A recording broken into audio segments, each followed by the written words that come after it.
Hi guys!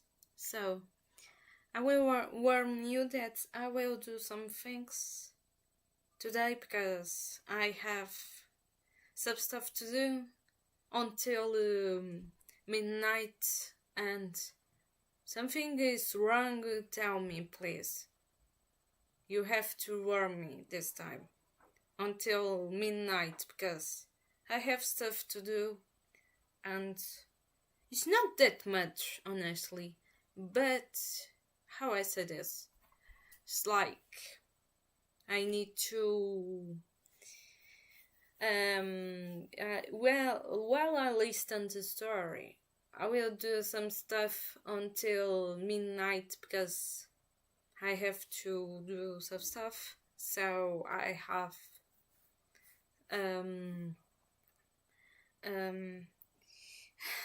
great, you get it, because working in animation industry is awesome, but really,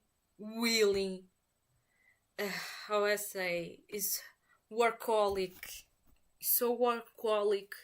But I have many things to do, and you see, and we guys, I do many things. I am a jack of trades, but I have to do. I will put now. I don't know how I will put, honestly. I don't know if I will use Rucleta or not. I don't know, but let's go. Something tell me, guys, okay? Something tell me, guys, because lastly it wasn't great, and I have to focus, some stuff to do, and let's go! Yay! Yeah. Happy. Oh my god. So...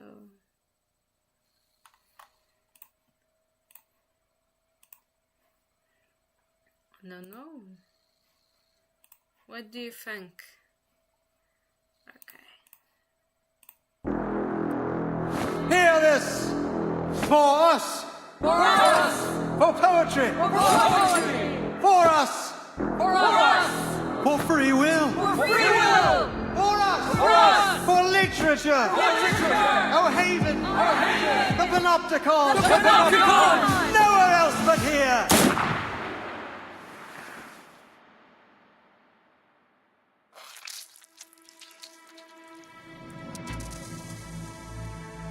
Doris, that blind writer?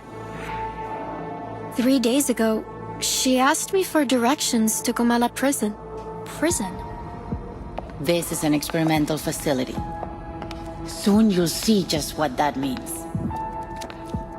Jailer, who is the ruler of this prison?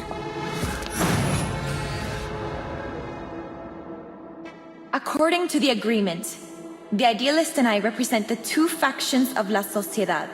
In light of his possible assassination, the Congress will now be chaired by me.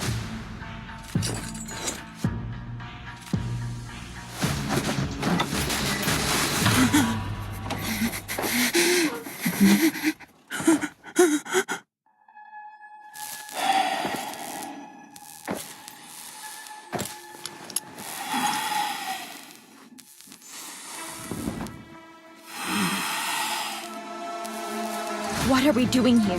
What even is this prison? You are a prisoner of Comala and a guest of Manus Vindictae. Fiction and reality are two parts of a whole. We're trapped in a story with a predetermined ending.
Hace algunos años, trabajé como guardabosques en un campamento en Cuernavaca. Allí conocí a un poeta surrealista mexicano. Estaba especialmente agradecido de que estuviera ahí. Unos animales habían entrado al campamento y los ahuyenté por él. No fue gran cosa, en realidad. Como muestra de agradecimiento, me explicó esta extraña historia. Una que ocurrió en un pueblo del desierto de Sonora, llamado Amalfitano, en 1975. La gente ahí seguía una creencia muy poco ortodoxa, que giraba en torno al Dado de Babilonia. Un día, una investigadora con una maleta llegó al pueblo. Vino a estudiar sus costumbres locales, una razón nada sorprendente para que una intelectual erudita apareciera en un remoto asentamiento del desierto.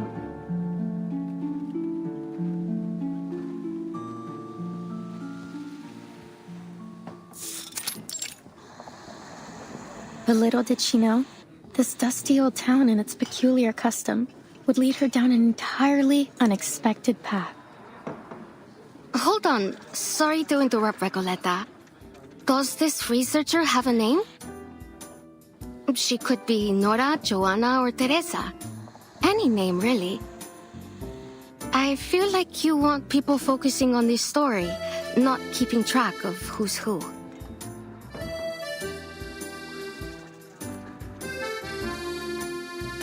Thank you for your advice. But she isn't a Nora, or a Joanna, or a Teresa. She's just herself. A paracausality researcher. You see that look? She's halfway to eating you alive. Face it, Maria. She wouldn't be the loca we know if she listened to anyone. All right. So you didn't like the opening. Fine. I'll come up with something new. Maybe I'll start with a bit of exposition on the Die of Babylon, beginning with its origins as a secret relic created by an Aztec priest, imprisoned by the conquistadores.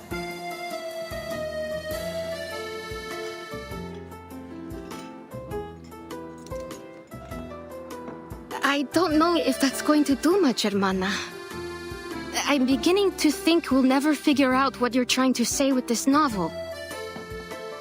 And, well... and this isn't your fault. Ay, Dios. Just tell her, Maria. We're going back to Buenos Aires. ¿De vuelta a Buenos Aires? ¿De repente? ¿Así? ¿Sin más?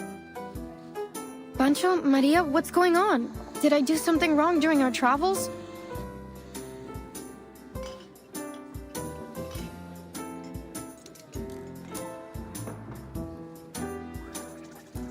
See, I know what it is. I've bored you with my constant rambling over this novel. No, Recoleta. It's got nothing to do with your novel. Don't you get it? We're flat broke. Why do you think we're stuck here scrubbing tables?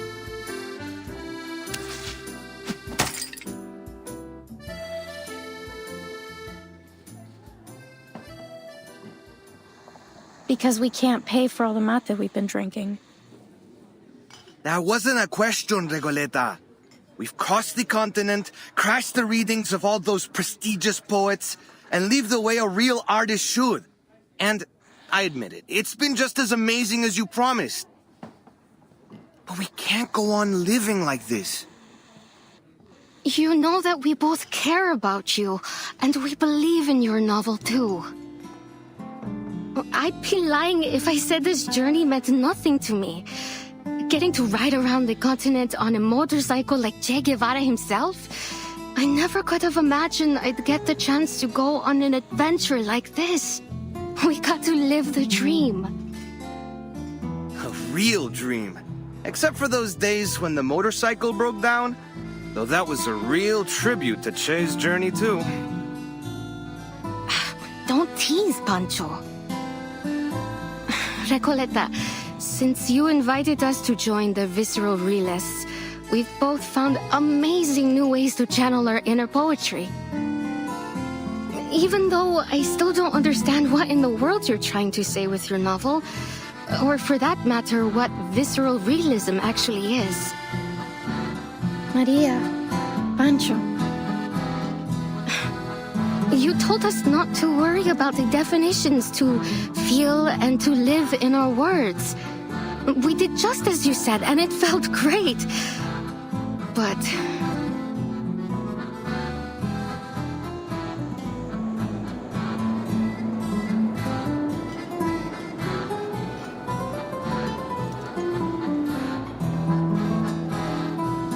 ahora el frío del invierno se instala.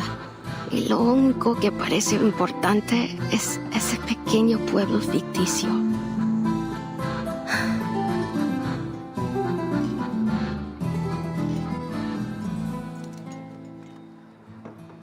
I appreciate your honesty, amigos. I was worried the problem was much worse than all that. Winter here isn't as dreadful as you think, and I know just the place to keep us warm. It was 1520. Arcanist Ferdinand Magellan sailed across unfamiliar waters under orders from the Spanish crown. Over the vast gray sea, he saw spots of light in the distance. An island. He named it Tierra del Fuego. For the next 400 years, Ushuaia faithfully served its role at the end of the world. It became the continent's penal colony, and its largest building even served as a prison. Many arcanists were exiled there. By the turn of the century, the arcanist hunt had reached its peak, and the Comala Sanatorium was built. Well, as you may already know, at that time, most arcanists were believed to be victims of madness. The sanatorium was their ship of fools. However, as people began to realize that arcanist blood wasn't a guarantee of madness, fewer and fewer were imprisoned there. By 1947, it was officially closed. Until the 1970s, when a group of people from the National Foucault Studies Association returned to the island with new ideas for the location. They spoke in abstract terms and opaque theories that no one could understand. They rebuilt this place and gave it a new name. After a long period of construction, the Comala Sanatorium became a prison once more, one designed to hold arcanist criminals. They were taken from the streets and the psychiatric clinics, from secret societies and rebel groups. Any arcanist deemed mentally or socially unfit would be locked away there. This association claimed the inmates would receive the best treatment, and they would fully recover before being returned to society. A prison, a medical lab, a sanatorium, call it whatever you want. That is what Comala is today.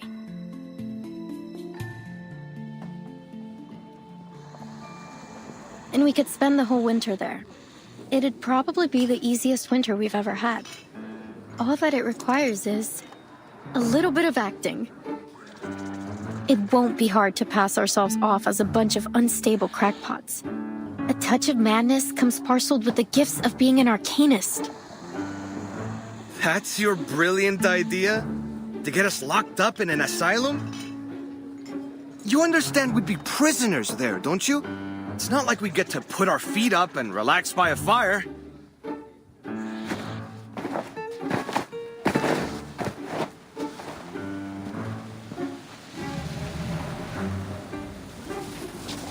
You want to go to jail?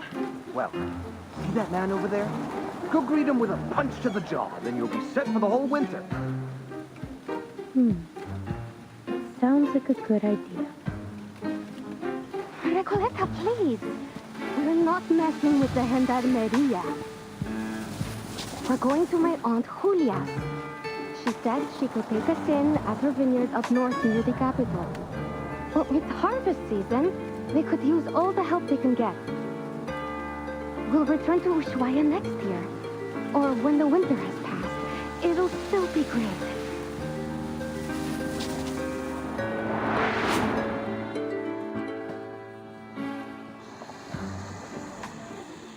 I hear you, amigos.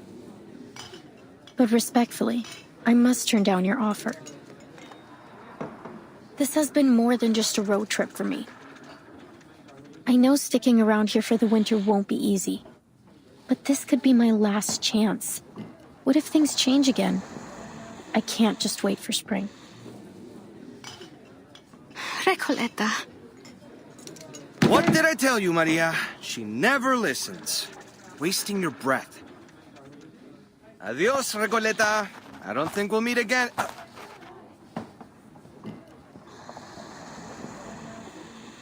Mierda! Those gendarmes are looking straight at us! What?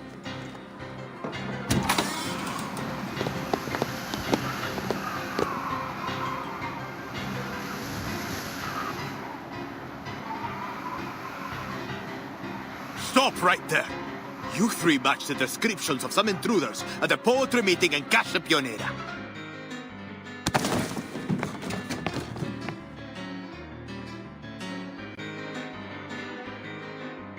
Just when I thought things couldn't get any worse.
Which of these darlings shall we attend to first?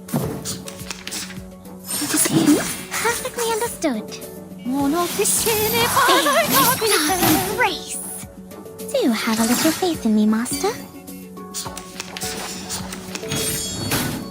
I look forward to punishing you. Nice, I can hear it. Hey! That hurts, huh?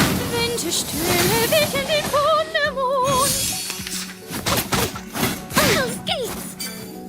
Nice tactic. Feel my dark embrace.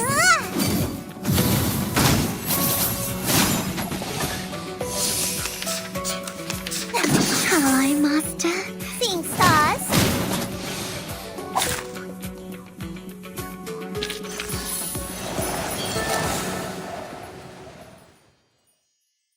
We did it! We made it through another storm!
Gracias a Dios. Creo que los perdimos. Are you all right? Ah, gracias. Better to kiss the ground than kiss the gendarme's boots, if one must choose. Wait a second. Doris, is that you? Funny how life moves in circles and puts an old friend in my path. How have you been? Are you paying another visit to Comala?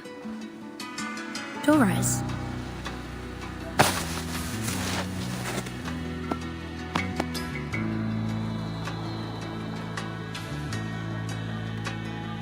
Timekeeper, could she mean our Dr. Doris?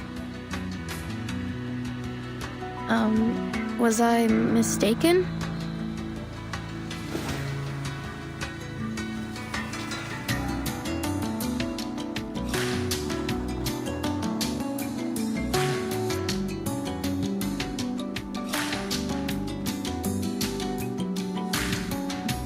How strange.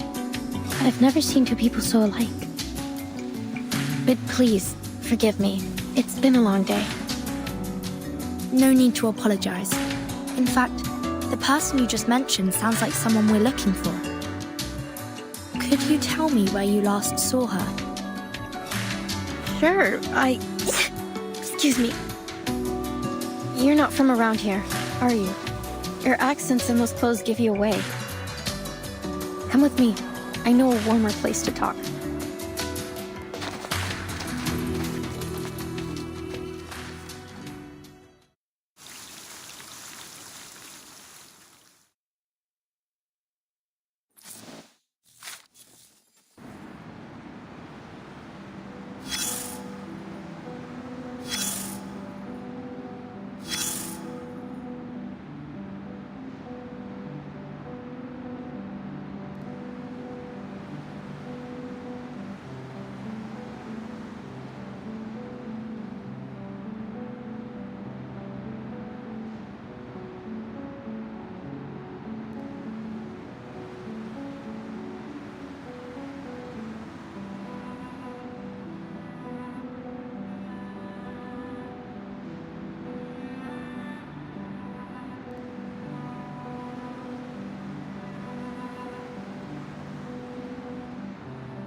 The moment armies start to march, the world stands still.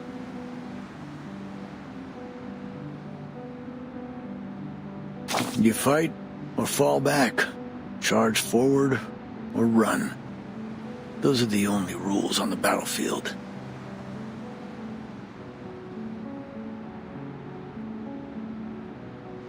I don't see a start time on this report, nor does it state...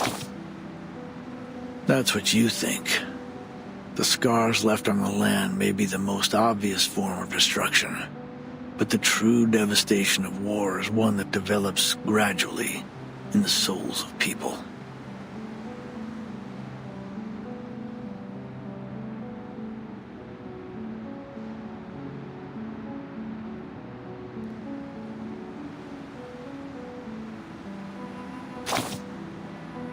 You don't? The young riders have all been exiled, sent down a path with no signs to follow and no destination.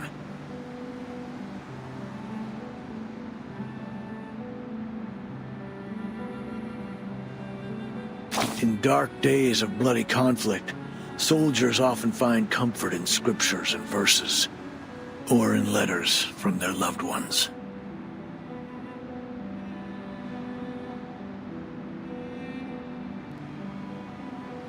They hold those words close, a fragile piece of home, a brief solace from the roaring of the battlefield.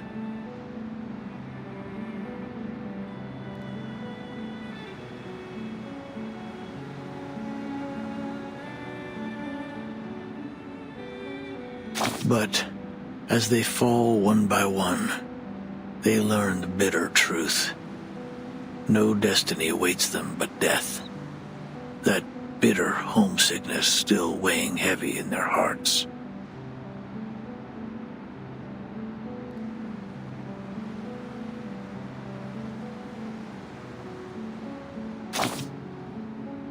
In dreams, maybe.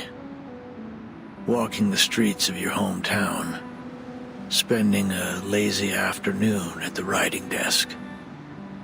Dreams can take you anywhere.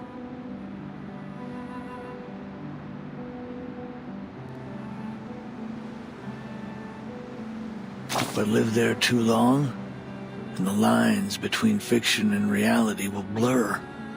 And soon, you'll never wake up again.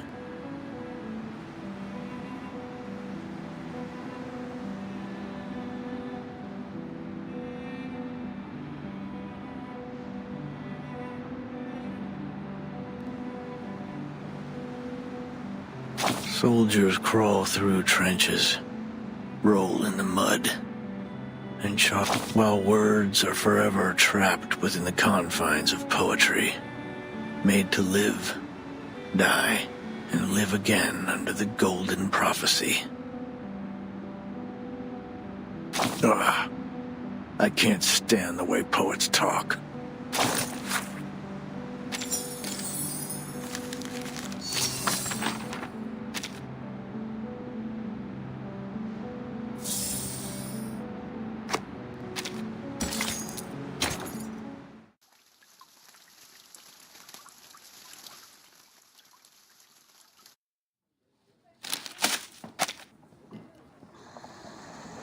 According to these news reports from Ushuaia, there was an arcane attack on the pier about a week ago.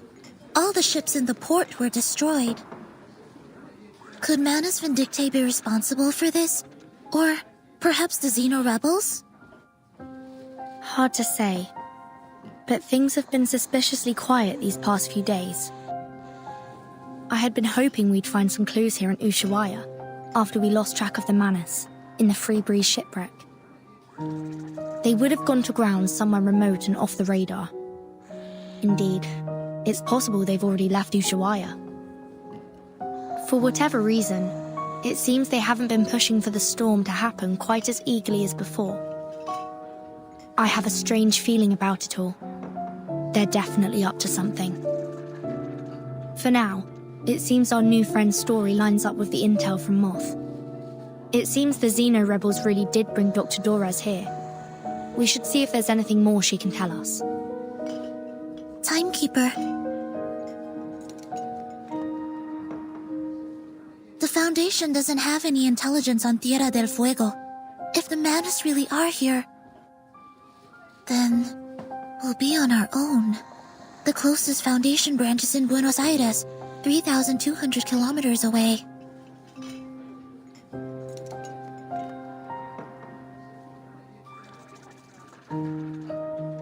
Careful and well considered as ever, Soneko.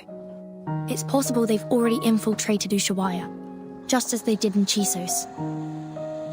But the Xeno rebels may still be holding Dorez. We can't just wait around. I'm afraid we'll have to take the risk. Ushuaia is not very big. If Manus Vindictae is here, we'll notice. Stay sharp. Understood, Timekeeper. I'll keep an eye out for them and for Dr. Dorez.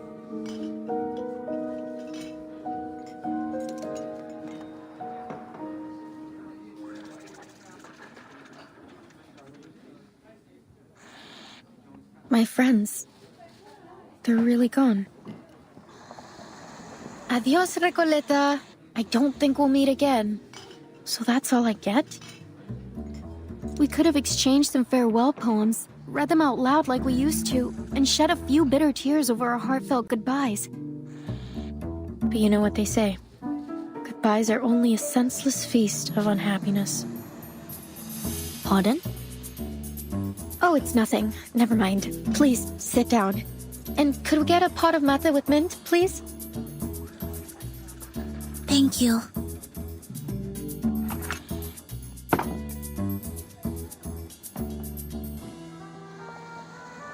So you're looking for Doris? I can tell she's important to you from your look. Correct. Is there anything more you could tell us about the day you met her? Of course. It was one of those gray, overcast afternoons. I had just turned onto Calle Bolivar when I ran into this blind woman on my way to the post office. To be exact, I didn't run into her. She called to me. It felt like a sacred moment in time, like something unworldly.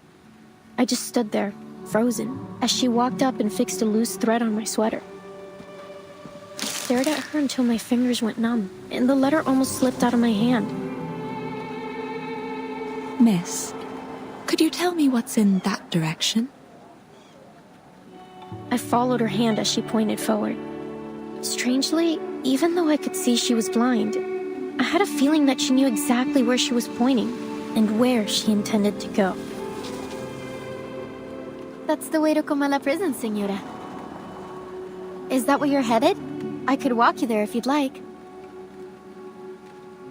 Thank you, miss. But I think I found my way. She held a typewriter. How ironic that God would give her, at once, both books and night. I am Recoleta. What may I call you, miss?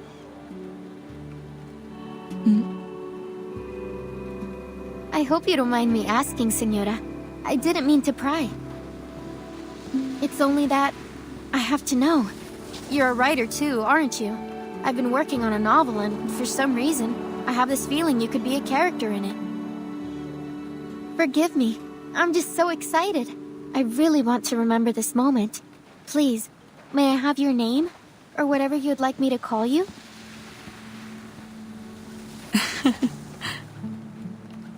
I don't think I'll ever forget her smile. It was soft, kind, almost merciful. And oddly, it felt so ancient. No offense taken, Miss Recoleta.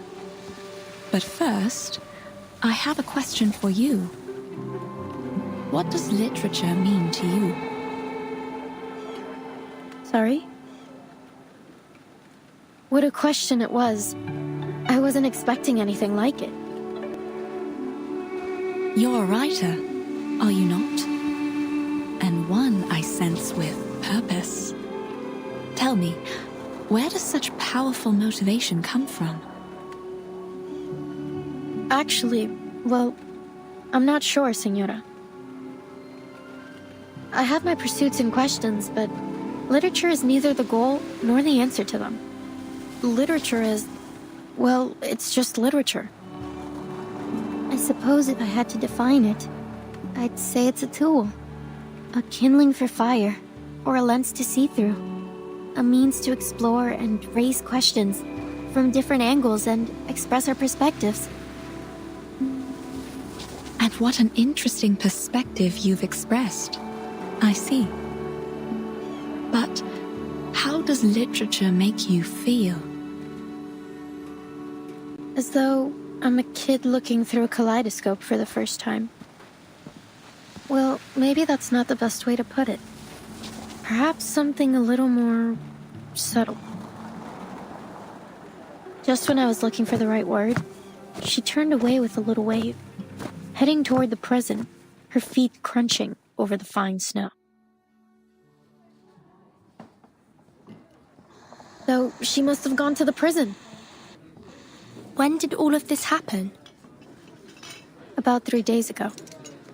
I remember the sun came out for a while that day, and the streets were glistening with melting snow. You've heard of Comala Prison, haven't you?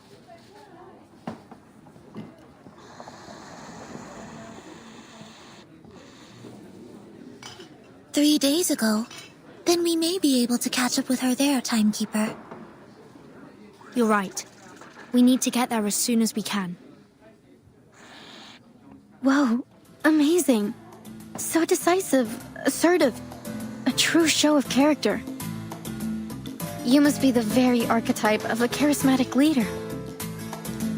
What's left to say? Whenever the protagonist has what they want fall into their laps, we're all quick to complain about lazy writers using Deus Ex Machina to keep the story together. So, let's not dwell on it.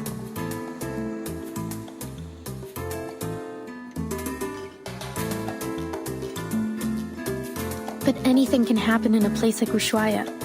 It's a city where the day may only last 4 hours, and the streets are full of exiled arcanists.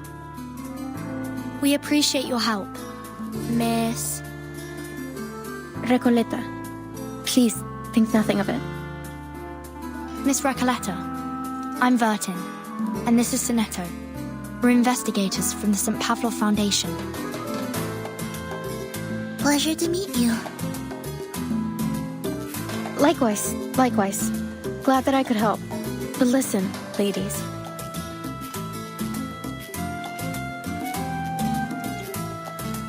Everything happens for a reason, and now it's becoming clear.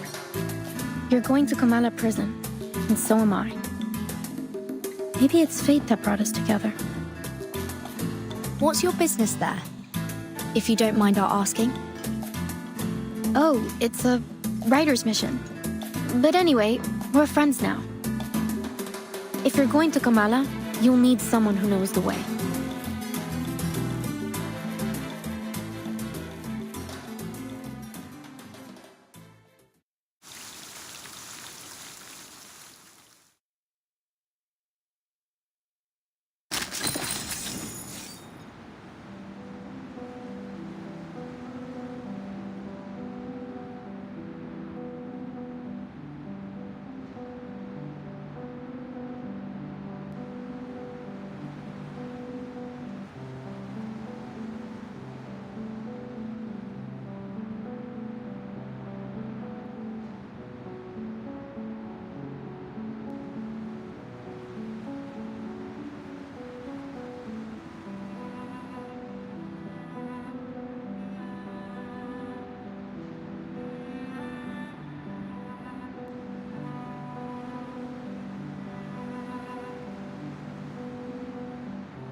Behold!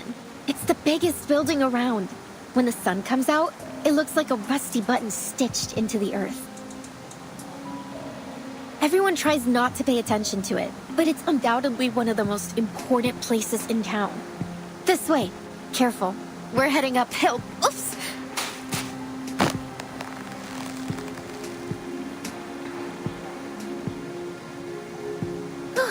Thanks.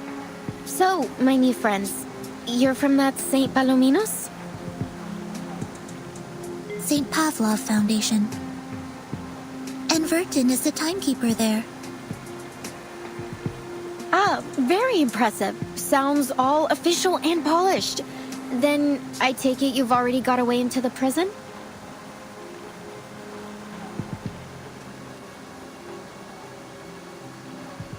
I'll draft a letter to headquarters right away. Once they approve it, they'll notify the local branch in Buenos Aires. From there, they'll need to inform the Argentine government, who will then issue us a permit. Excellent. Looks like our bureaucrats still have some worth. No offense intended, of course. Since we're pressed for time, I believe we can ask that headquarters give high priority to our request. If all goes well, we should have the permit in about a month. Ah, how expedient of them. But you know what?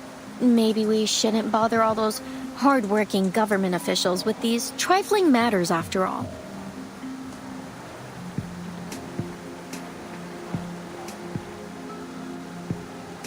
I have a simpler solution that suits the urgency of our cause. That sounds great.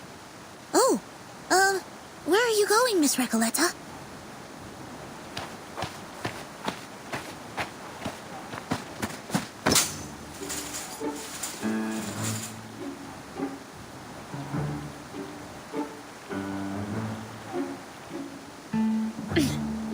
To the other side of the wall, of course. From Guadalajara to Ushuaia. There has yet to be a wall that could stop me. Come on, ladies of the Foundation. Soneto, take my hand.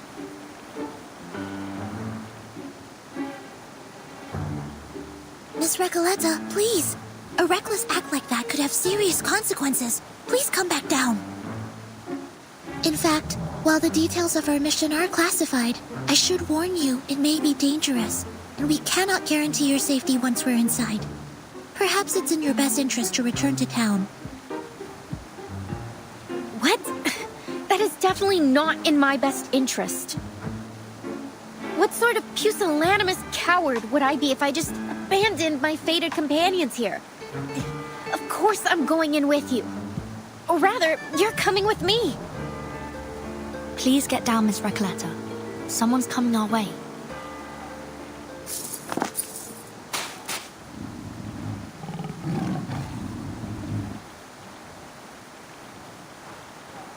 Stop right there. What do you think you're doing?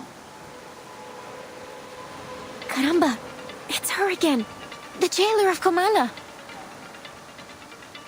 Did she say jailer or jaguar?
Running? Loading. Another jar? Tu peux la jeter maintenant. Eliminate La target. charme d'Auvergne. You don't want to miss it.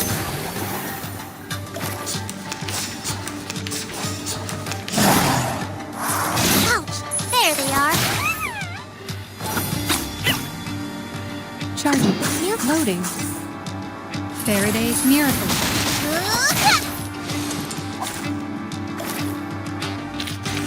And now to return to my long-term mission. Rest.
Miss Recoleta, haven't I made myself clear?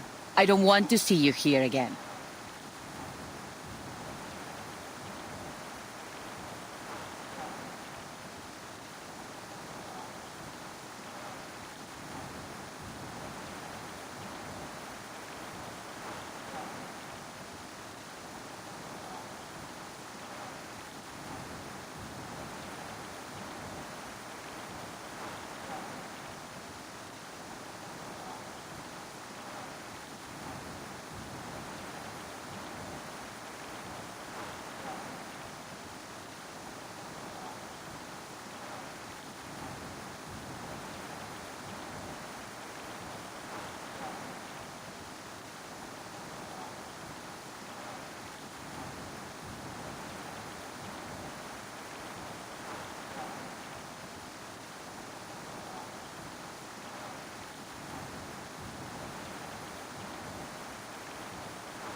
Jailer, we meet again.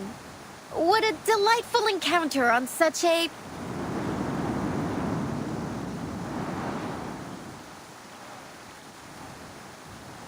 lovely day. Would you please just leave this place alone? I'll never understand why a promising young woman like you keeps snooping around a prison. I can't make this any clearer. Trying to break into Comala will do nothing to get you inside, but it will get you into a world of trouble with the Gendarmeria. So, will you stop these senseless breaking attempts? Comala prison is only accessible to academic researchers and journalists, and even they must have official credentials in order to enter. Isn't there any other way to pay a visit? I truly do need to get in there.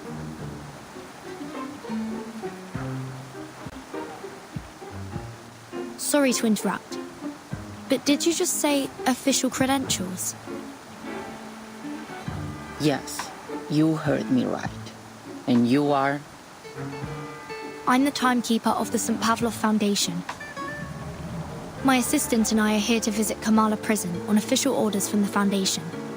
Here, this is my ID.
Día tras día, La investigadora de paracausalidad se escondía en la naturaleza fuera del pueblo de Amalfitano, estudiando los datos que había recolectado.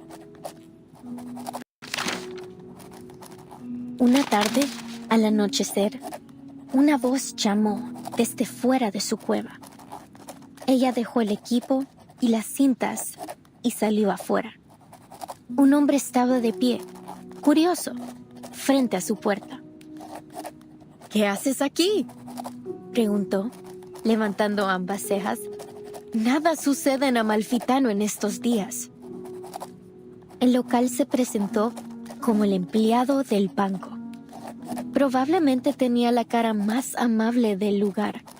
Ojos brillantes, mejillas levantadas, una mandíbula suave. Era una cara llena de esperanza. La investigadora le mostró los espectros que había estado recopilando. He estado recolectando historias sobre el dado, explicó. Quizás ellos contienen la clave para explicar la aleatoriedad que muestra el destino. Ah, eso realmente me intriga, respondió rápidamente el empleado del banco. Me encantaría escuchar todo sobre eso, pero debo irme. No debo llegar tarde al funeral del pescador de dunas. Y con eso se fue. 3 días después, los mismos pasos regresaron a su cueva. ¿Volviste? ¿Cómo has estado? ¿Lograste llegar al funeral?, preguntó. No tengo idea de lo que estás hablando, respondió de manera cortante. No soy el hombre que crees que soy. Su rostro estaba agotado y demacrado, sus ojos hundidos profundamente en huecos vacíos. Era como si toda chispa de vida le hubiera sido arrancada, dejándolo solo con una cáscara vacía. La investigadora insistió que no se había equivocado. Conozco a las personas por su naturaleza más profunda, hasta la sincronización de sus espectros. Nunca me he equivocado antes. Lo que tú digas, el hombre murmuró de manera áspera. No entiendo nada de tus ideas tan elevadas. Solo déjame ir. Ha sido un largo día de pesca y lo único que quiero ahora es desplomarme en mi cama tambaleante. Se alejó con pasos que sonaban exactamente como los del empleado del banco.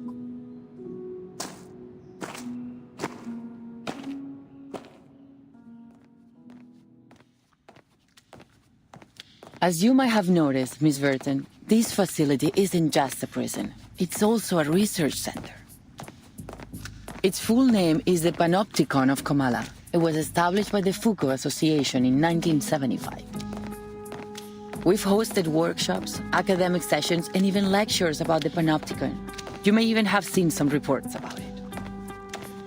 Experts of psychoanalysis and scholars from various fields have come here to exchange ideas and seek collaboration in their studies.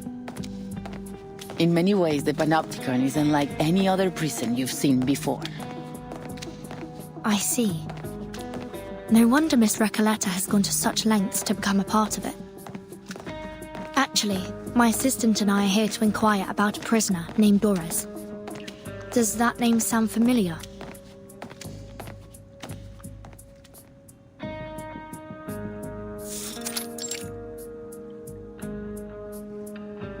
Not that I recall. Could she have used a different name? What does she look like? She'd have arrived here about 3 days ago. It's also possible that she came as a visitor, not a prisoner. She's a blind woman who always carries an old typewriter. She used to be a doctor at the Sao Paulo Veterans Residence in Brazil. And on the subject of different names, she once wrote for Atu, under the name Erd. I don't think I've seen anyone fit in that description. And as I said, we haven't had any visitors in some time. Certainly not in the last 3 days. But I did see her. I saw her walking towards Comala prison. Someone must have mixed up their memories. Simply put, I don't recall seeing anyone by that name or with that description here. I see. Thank you, miss. Perhaps we made a mistake.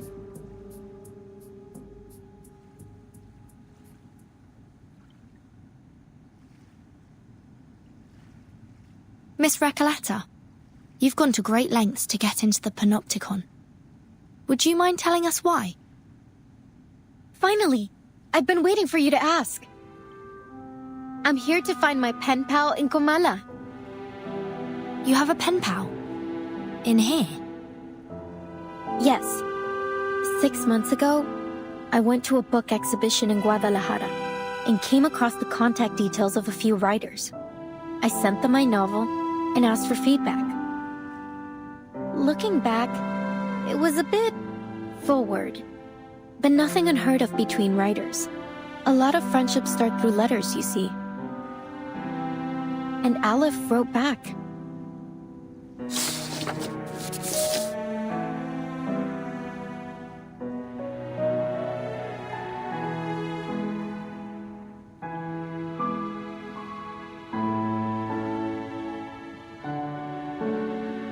And how much do you know about this pen pal of yours? Oh, well, he calls himself Aleph, which is a grammatically masculine word, so... So you assume Aleph is a man?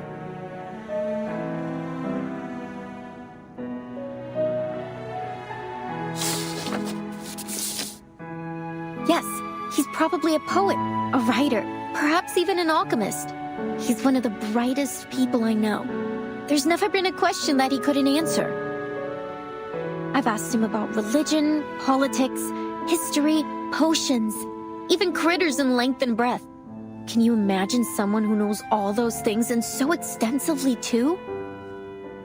And he helped me with my novel. He always seems to know the best ways to bring my characters to life. Honestly, he's so insightful. I've begun wondering if he's omniscient. With his help, my story grew richer and fuller, like a well-tended plant. Strangely, can't seem to take it any further now. It's as if the roots have been sapped of their strength. I couldn't understand why, so I resolved that I would see him in person to find out. Again with this story about your uncanny pen pal, I've already told you 1,000 times. It's all very moving, but it still doesn't justify your actions. Writers experience mental blocks all the time, yet you don't see them trying to break into a prison over it. She does have a point. Please, Burden, jailer, have a little mercy, will you? Hold on. I've been meaning to ask. Why are you only calling her jailer? Don't you know her name? Or do you just prefer addressing people by their occupation? Oh, about that.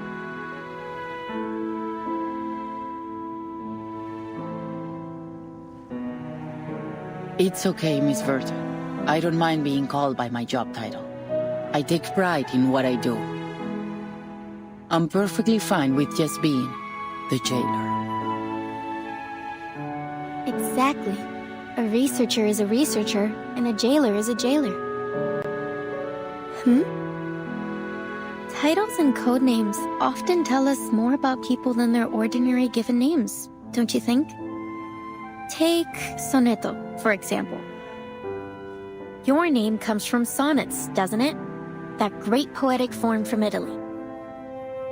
Some people mistakenly think Shakespeare invented it. Some say it was Petrarca, though no one really knows when the first sonnet was written. Sorry, I'm straying from my point. You're Italian, aren't you, Sonetto? Is that your real name or just a code name? Were your parents poets? As much as I'd like to be able to answer your question, I never knew my parents. My earliest memories were of the School of Primary Defense of Mankind. I've lived there since I was a small child. My apologies. That was thoughtless of me. It's It's fine. You meant no ill intent, I'm sure. Timekeeper, if Miss Recoleta was right about Dr. Doris's whereabouts, perhaps the jailer is keeping things from us. Or perhaps Dr. Doris visited the Panopticon without her knowledge. Either way, we need to do some digging here. I agree. Let's see if we can talk to some of the inmates and find out what they know.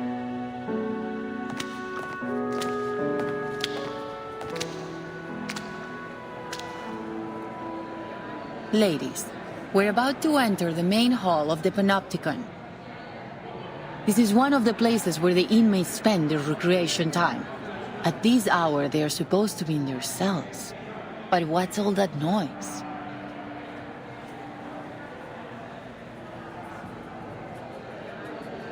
Miss Burton, could you keep an eye on Recoleta if anything happens?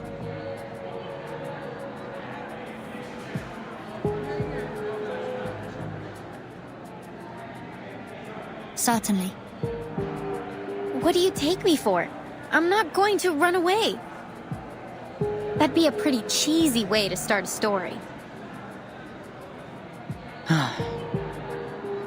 Please, just stay close to me.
La Sociedad de Poetas de las Americas?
Pardon the interruption, but might I ask?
Oh.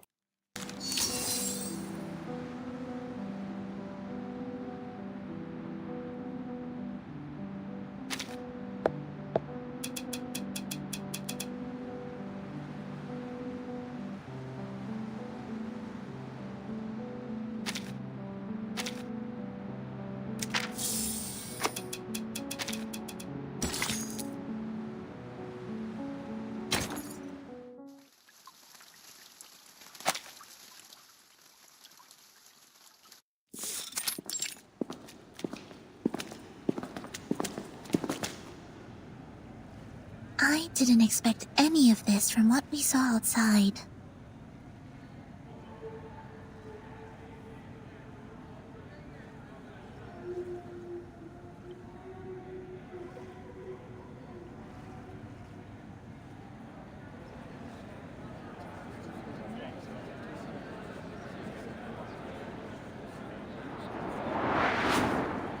Oh, excuse me for a moment. I have duties that I must attend to.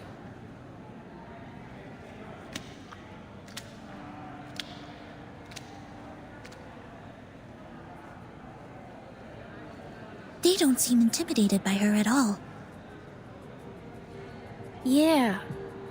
They just look like a bunch of artists having a chat in the garden. And the jailer seems to be like a grumpy neighbor coming over to ask them to keep it down.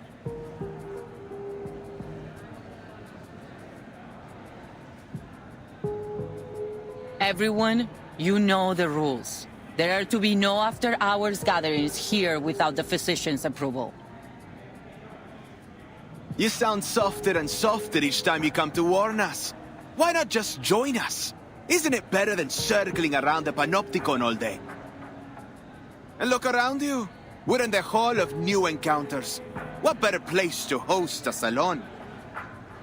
You're missing out in Comala if you don't even get a taste of our literature. Exactly.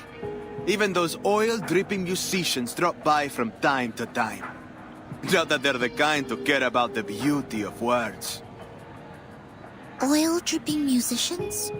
Timekeeper, could they mean...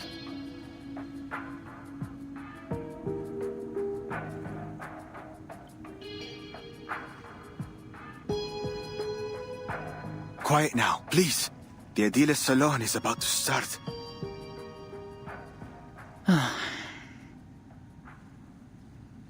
These people seem friendly enough.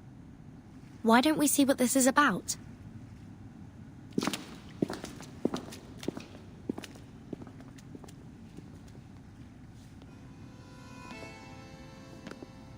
En desiertos, en estrellas, dentro de laberintos. En aguas, en espejos, dentro de reflejos. Soñamos sobre la almohada de paja de la muerte. Aquí estamos, rendiendo homenaje a los fantasmas. Para rendirlo todo otra vez. Para rendirlo todo otra vez.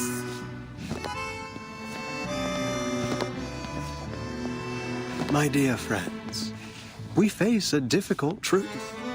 The movement of visceral realism still stumbles in the dark.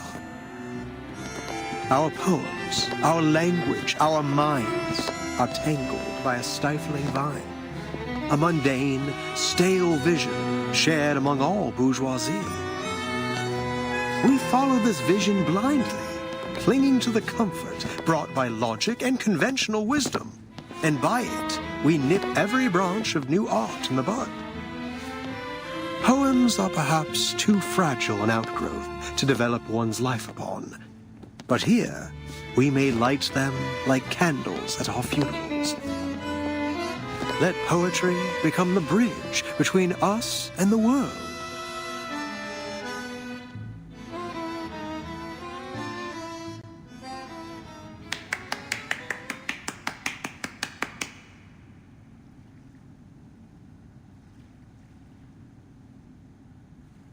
As we come back and forth over the boundaries of life and death, the old obstacles begin to take on a new look. With the eyes of poets, we may see behind them. You're a visceral realist. I can't be mistaken. You must be...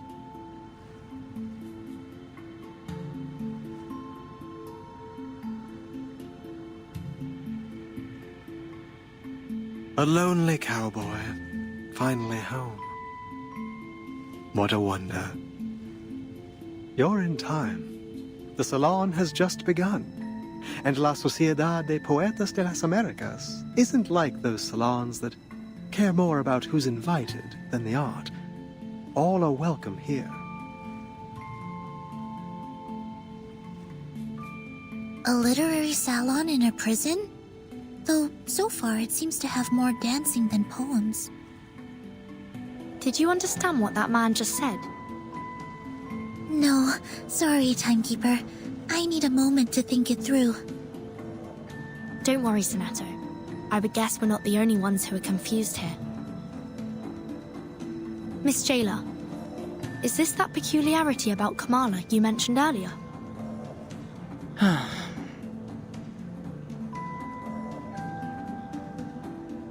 Enough, idealist. You're still an inmate here, and you are walking a very fine line right now.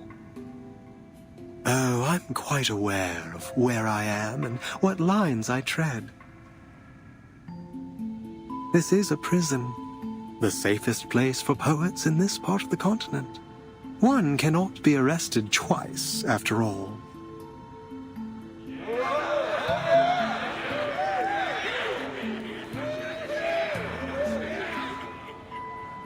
But please, don't trouble yourself with our little farce.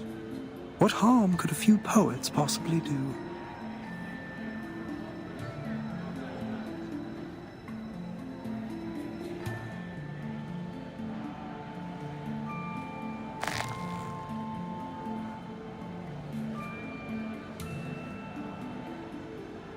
Senor Idealist, might I ask you something?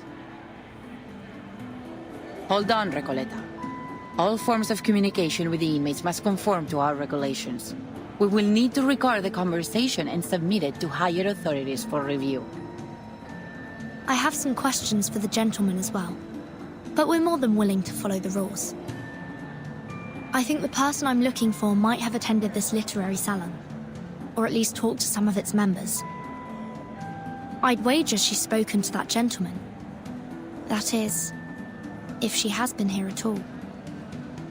I see. Go ahead then. Just watch the time.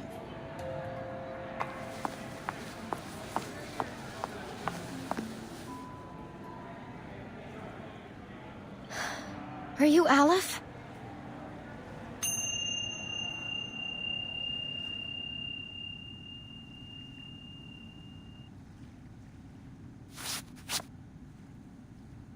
Oh, another visitor looking for Olive. So you know him? Naturally, but I'm not obliged to speak of him to one who does not, stranger.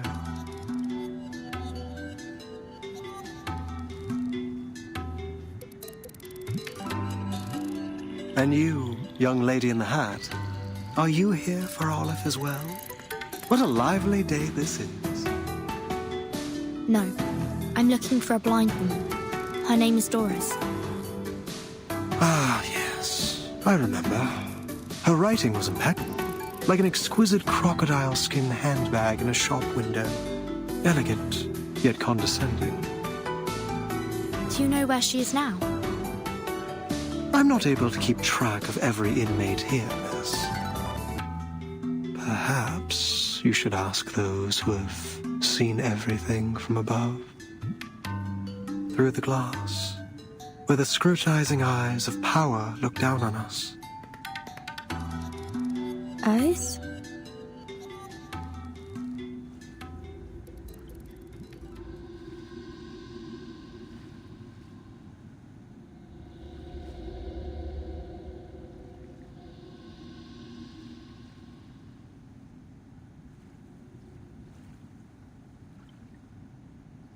Have you taken your medicine today, Idealist?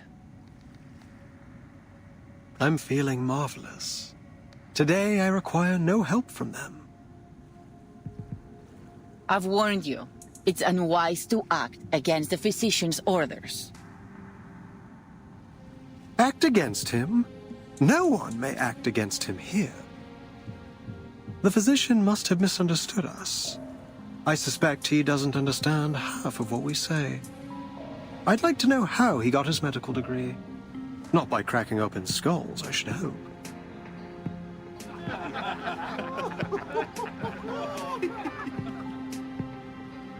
What a pity, jailer. You know, I've always believed you had the soul of a poet, just like us. We've already spoken enough rebellious thoughts outside of Komala. How else do you think we ended up in your nut house? We've been here far too long. Long after the junta was removed from office. After our home became a deserted wasteland in the aftermath of the Latin American boom. What are you getting at?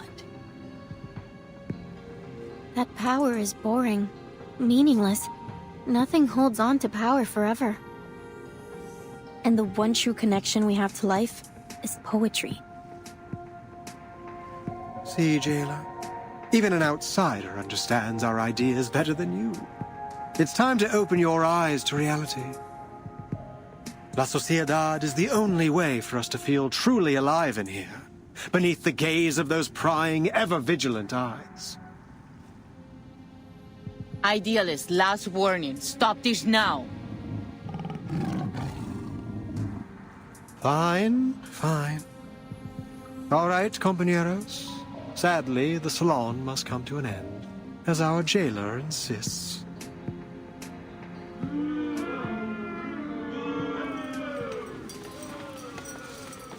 Dear friends, I do not mean to abuse the power of suspense. I sincerely invite you to come with me to the heart of La Sociedad de Poetas de las Americas. Perhaps you'll find the person you look for there.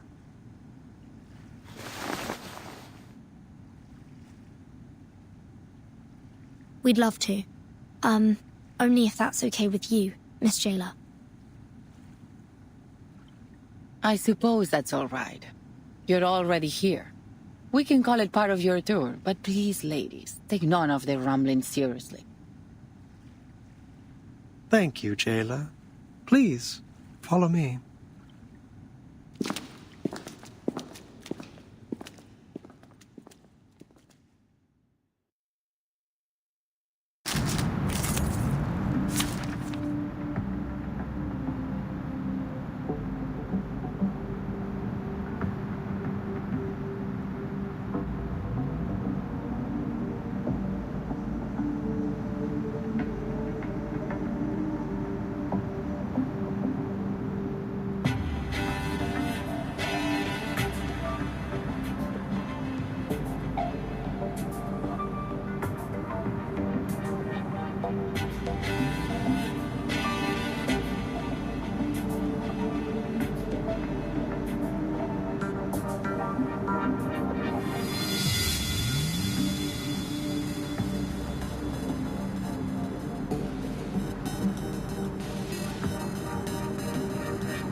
It's an honor to meet you. Wait, this isn't the way to the gallery. It isn't the usual way. It's a shortcut. We call it the reptilian complex and primal hunger route. Much faster than the limbic system and postmodern anxiety route, let me tell you.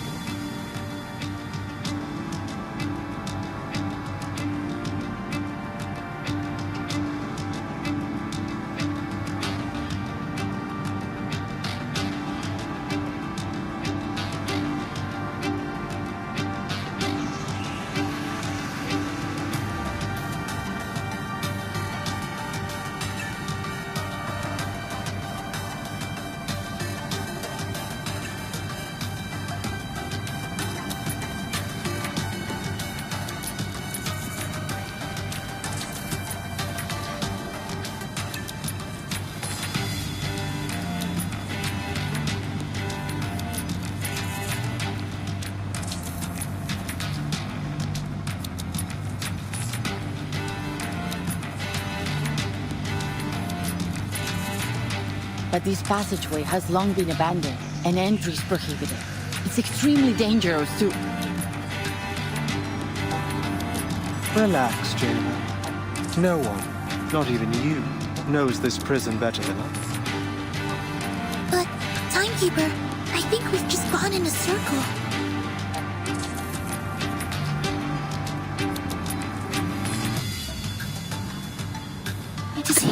Another jar? Mon officier n'est pas un capitaine. You don't want to miss it. There they are.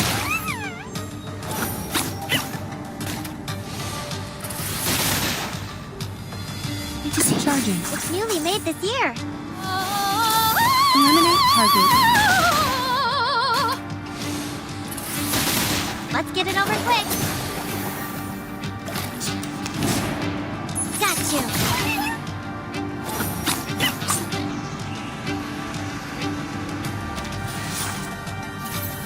Another jar? Loading. Charging. There they are. Aim and shoot.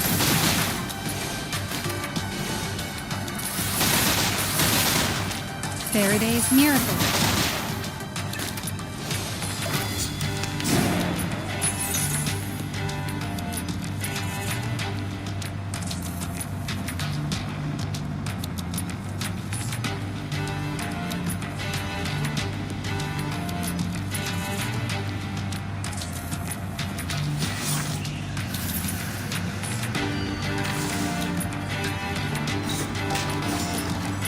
Loading. Charging. Barrage.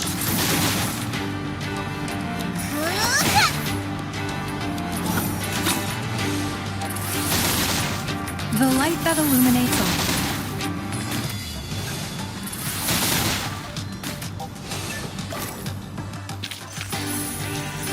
The curtain has fallen.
Mr. Idealist entrusted me with hosting the literature salon.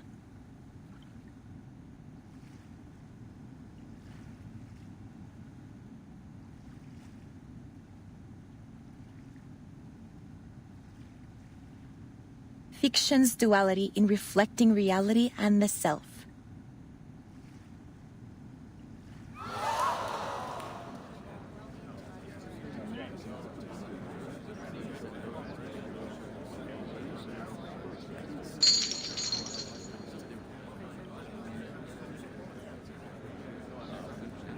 Like-minded fellows, aspiring writers.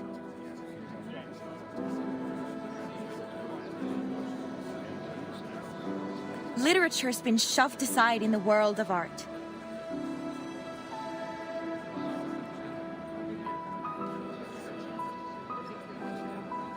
What is left for us to do?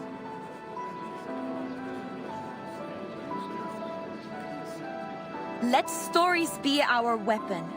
They should be the sword that cuts through the bloody truth, the beacon that lights our way forward.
Hey!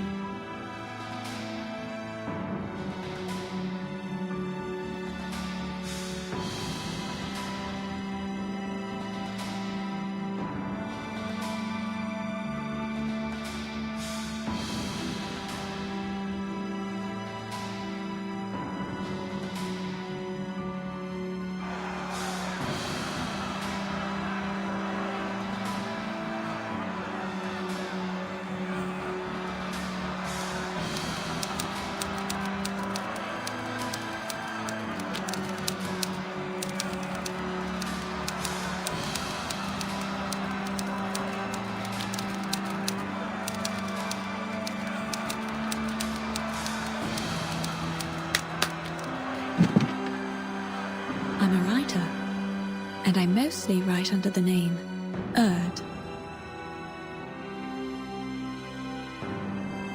Erd? Have you written for Atu? Are you the Erd in Atu?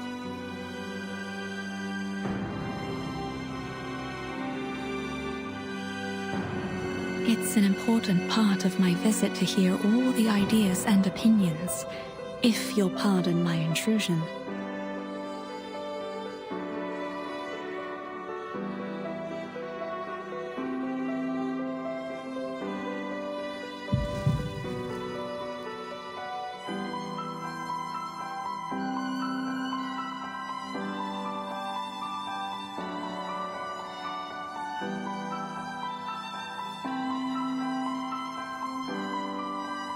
In these restless times, literature has been overlooked, forgotten, pushed to the edges of the world.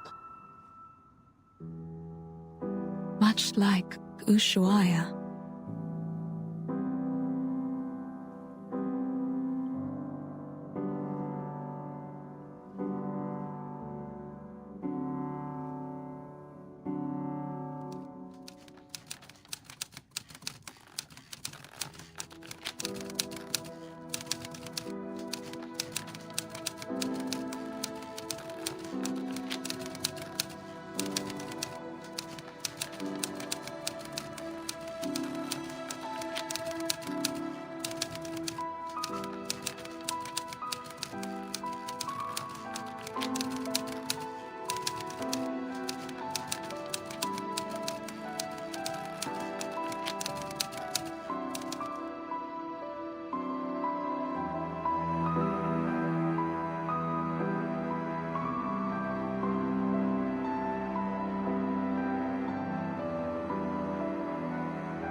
Let's take a step. If you want a sudden lucky, it's not as and here, Carmen and Carlos.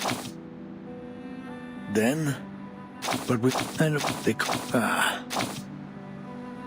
it was, but with they look and.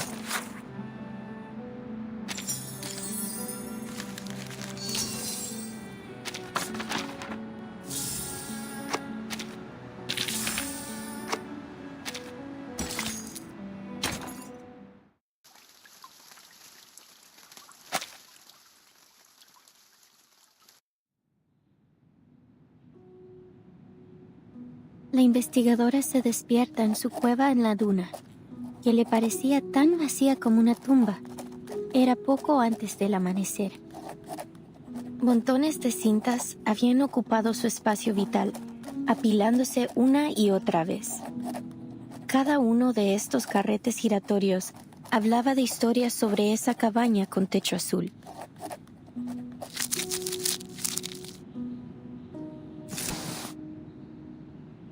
Oyó la voz del asesinado conductor de burros detrás de ella.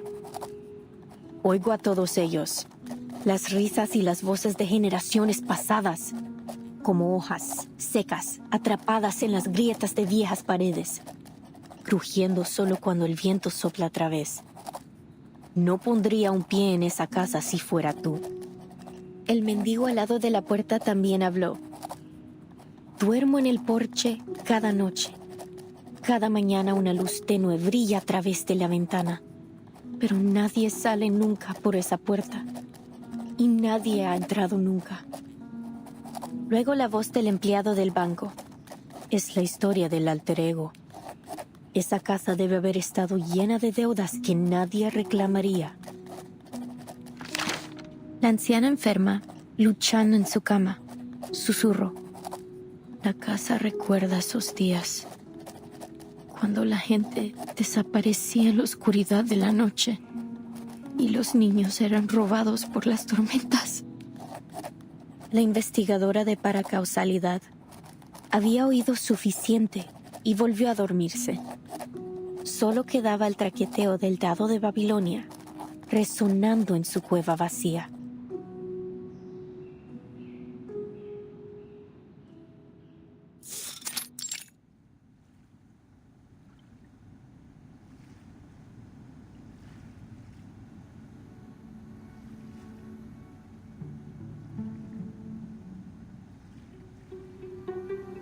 I've always wanted to use the element of fantasy to better establish our theme.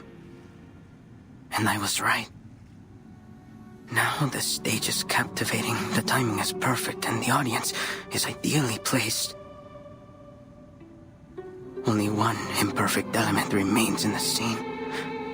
The creator, who hasn't stepped away from his creation. No. There's another thing.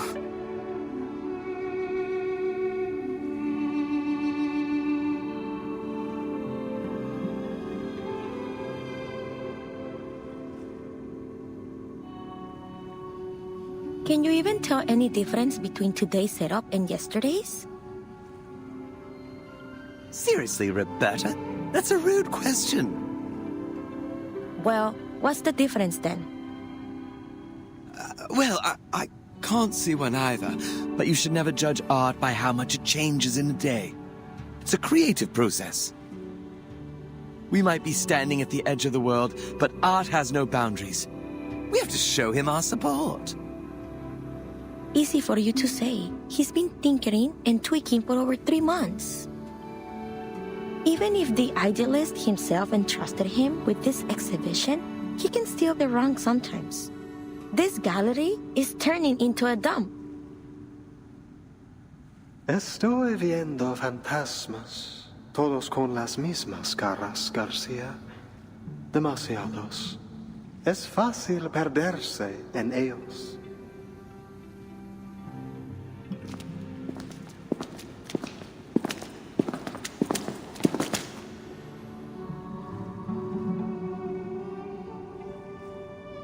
Idealist, you're back. for these new recruits for La Sociedad? You must have had a very successful day. It is good to see you, Garcia. How has your vision progressed today? First a salon, and now an art gallery. Is this really a prison?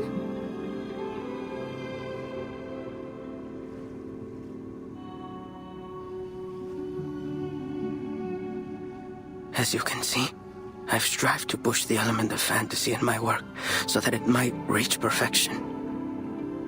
But why doesn't it look like what I imagine? It's like I'm trying to work on a shadow. Some shapeless thing that morphs and shifts by the hour. Idealist, am I losing it again? I took my medicine as instructed. It was never the pills that blinded you, my dear Garcia. You mustn't let tedious routine stifle what's truly alive. Remember, like those old poems, your exhibition must have a timeless rhythm that's never lost to the changing of minds.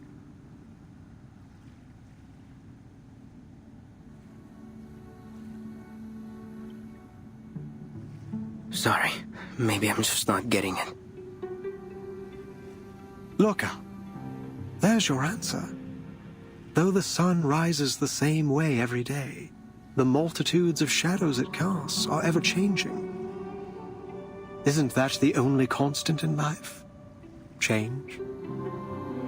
We foolishly pursue stability and constancy, but our very world denies it. Take a step back.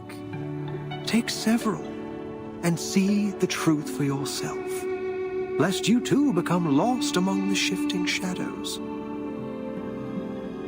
I get it now. It's the changing light that makes the exhibit seem different from what I expected. I shouldn't waste my time on freezing things in one perfect moment. Instead, I need to embrace change as it comes. I don't know how to thank you. I won't let you down. I must complete this exhibition. Complete my alter ego.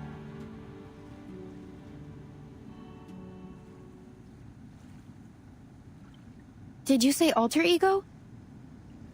And he called you Garcia. Is that your name?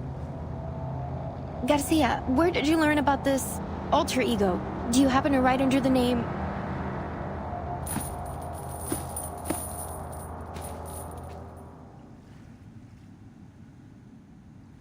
Please, Recoleta, give our artist some space. Can't you see?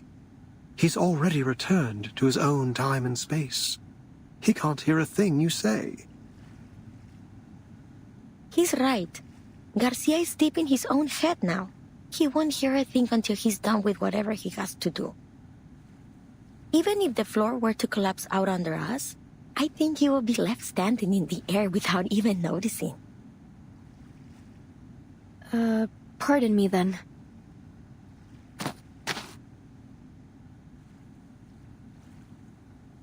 All right, my dear guests, please forgive my late introduction. Welcome to the Gallery of Bewilderment. Thank you for inviting me here, Mr. Idealist.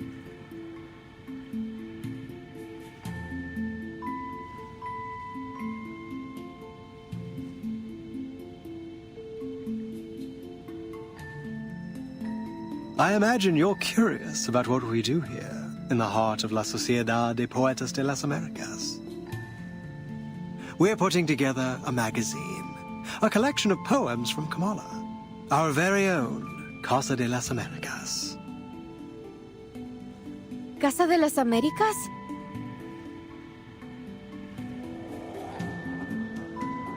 Exactly. Named after its great predecessor. You're a fine mind indeed. At this very moment, all our compañeros are working on it. Garcia's exhibition, Alter Ego, is centered around the birth of this magazine. And here, you can see the signatures from all the poets involved, along with a few words they've written for it. Reading it is like looking into the soul of our society. All these signatures.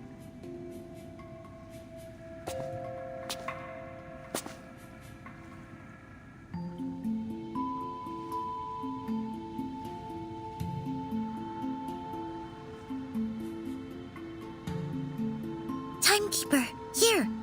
It's Dr. Doris' pseudonym. Erd. Then she was here.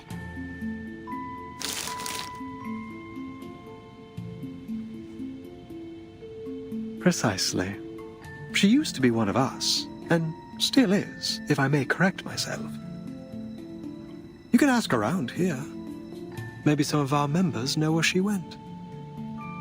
Don't we all miss the familiar faces of old friends? I'm sure they'll do everything they can to help you find yours.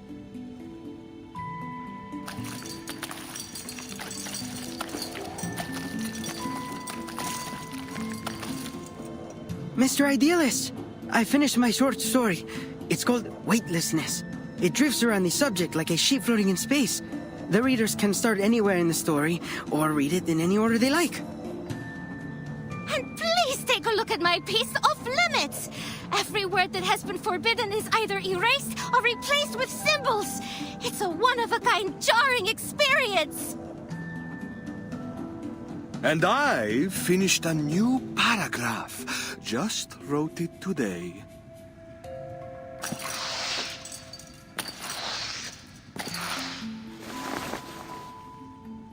Oh, new faces. Welcome.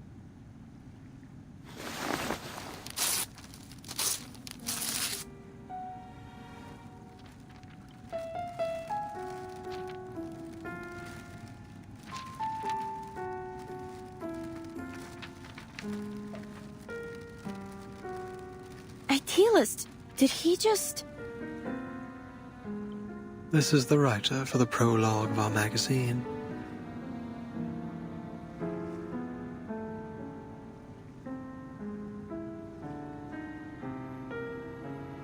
The prologue consists of a 2,000-line poem and an introduction that is written in 86 languages to avoid misinterpretation. It represents every second we spend here.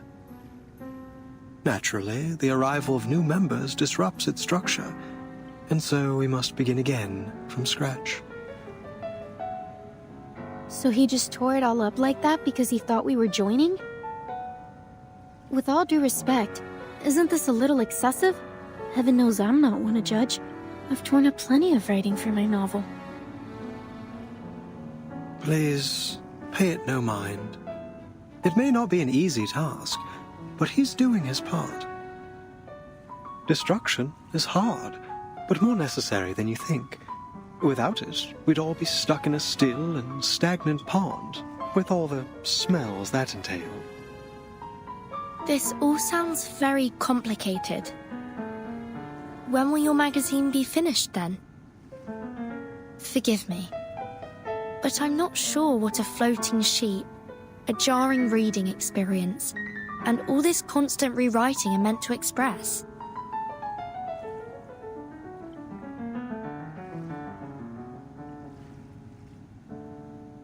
As I've said, Komala is unlike any other prison. Miss Jailer, do you mean... This place also serves as a research center. And the prisoners here, for all they claim, are not just poets. They are arcanist criminals, and each one of them has been diagnosed as mentally ill.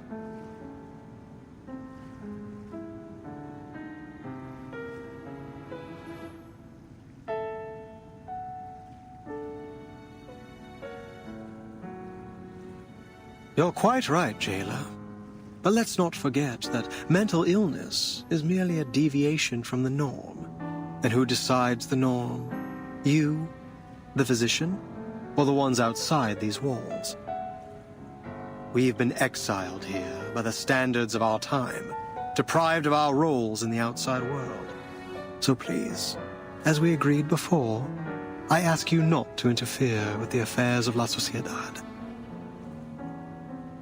These people are visitors, not your new recruits. But should we not hear their thoughts first?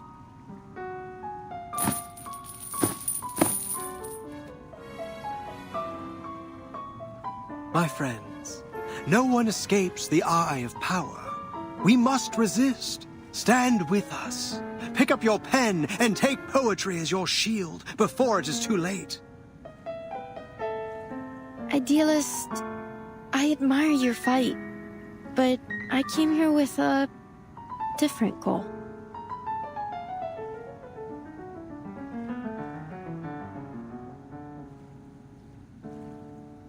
We're the last true owners of an old legend, words now only remembered as myth. We must stay on the path of literature until I find that transcendental solution. To invent an idiom that is generic, all-encompassing, yet precise. My poem will be written in this language, leaving no room for doubt or misinterpretation. How blessed is a man with infallible memory. He holds the finer details of each object within him, more vivid than anyone else. In the end, he'll have all the answers, if time allows him.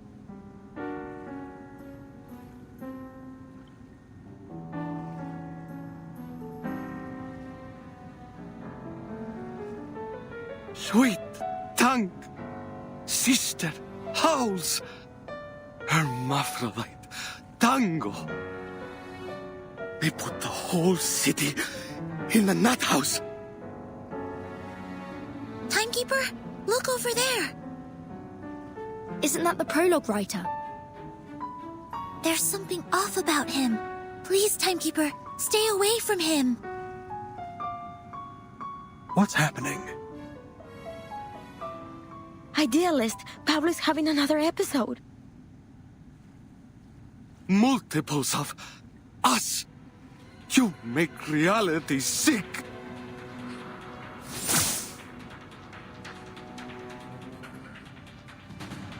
I could use your help, ladies.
La acumulación de laberintos. Suéltalo todo una vez más.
Agreed.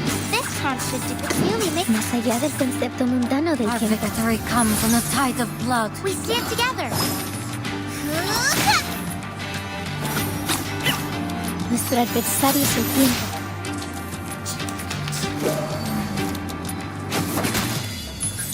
En dogmas. Oh, look, another jar?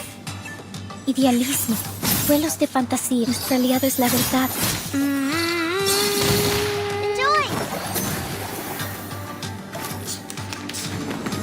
Not a fan of my work, I take it?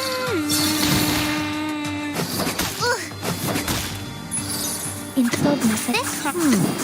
That was certainly a choice. Cosmología, filosofía clásica. Nuestro adversario es el tiempo. Oh, be careful! Trust me, it won't hurt.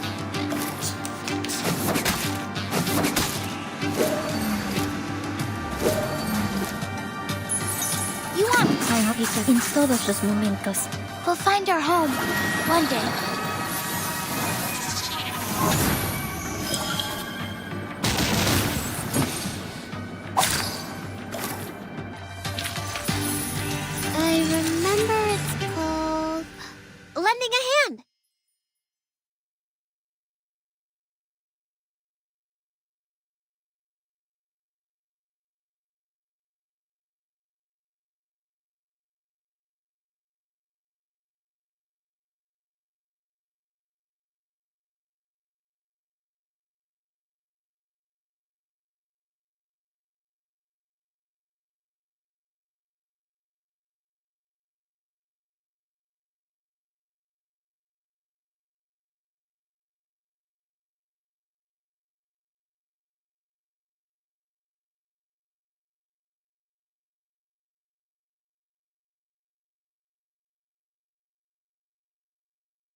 Poor soul.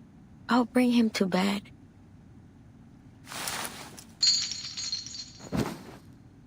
Well done, ladies. Aren't you full of surprises?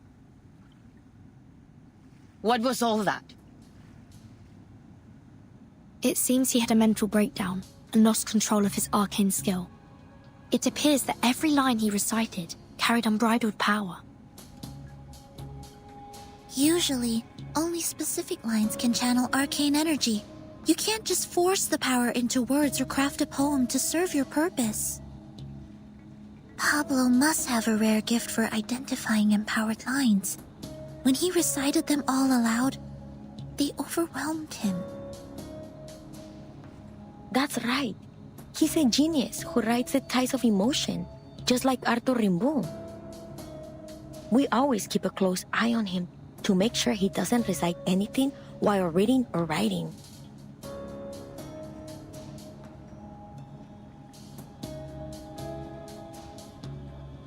But sometimes things slip through.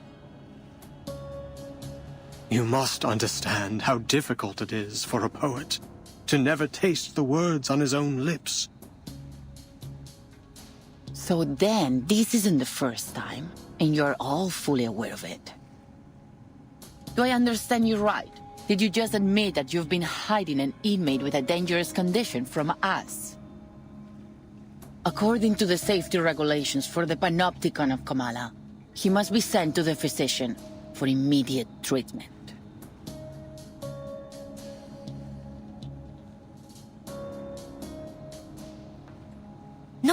No, wait, we can explain. He's doing fine. We know how to help him. This was just an accident. We got distracted by the new members. We won't be handing him over to the physician. No true writer would allow their mind, the most sacred palace of their thoughts, to be opened up to that cold-hearted, ignorant butcher. Even one who believes their inspiration flows from a source beyond the mere substance of a brain would refuse it.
Fate. Yes. It looms over us, yet each of us may hold the power to steer its course.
I didn't know you've written to Aleph too.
Aleph.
I'm truly flattered by your invitation. I'd be delighted to join the Poetry Society. But might I trouble you with one question, Mr. Idea?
Sorry, guys.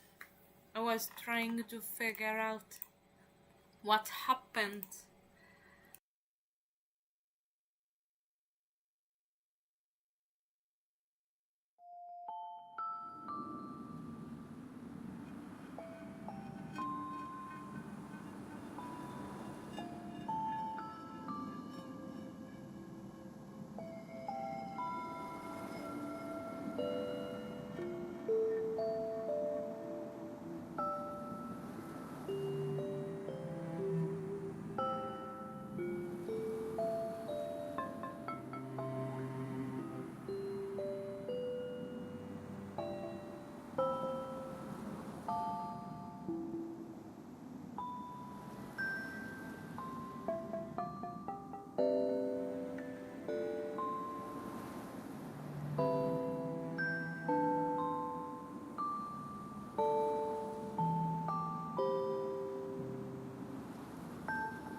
Just give me a moment, okay?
Hi guys again. Hi guys again. There was, how I say this? It was so frustrating because I screw you up. I scream you up. Oh my god, I feel so, how I say this? I feel really, really frustrated. You get it. And how I will say, yes. Because the work was fully, oh my god, done. I am so screwed. I am not joking. Ah, no. No. No. I can have whatever I need at any time here. The rainwater.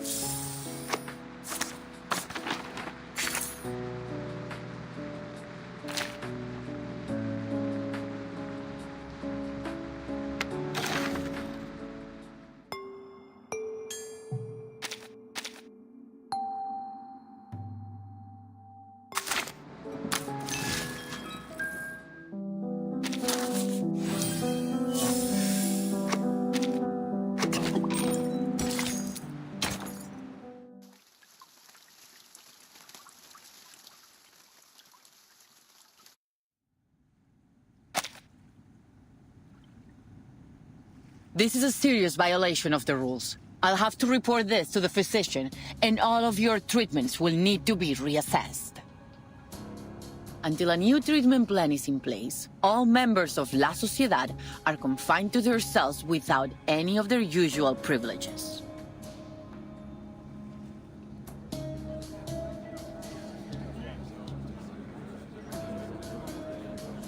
This is not what we agreed to. You gave us your word! Affairs within La Sociedad were not to be disturbed! Please, don't do this. Please, he doesn't deserve this. No one does. We don't want to lose our friend.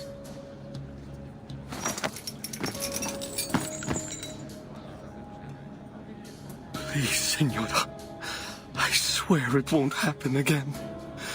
I'll take the medicine on time as instructed. I promise I won't hurt anyone. I'm sorry, Mr. Pablo, but rules are rules. Before you take this poor man from his friends, may I ask you something? Do you know where these inmates go after they see the physician? My duty is to keep order here. What happens beyond these walls is not my concern. Perhaps they've recovered from the physician's treatment and will return to society.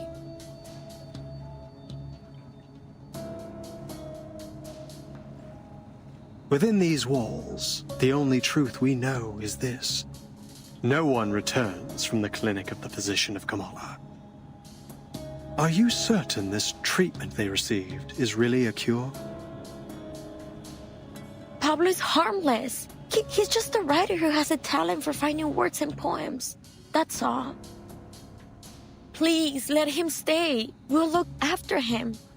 He can have our share of the medicine. We'll keep him in check.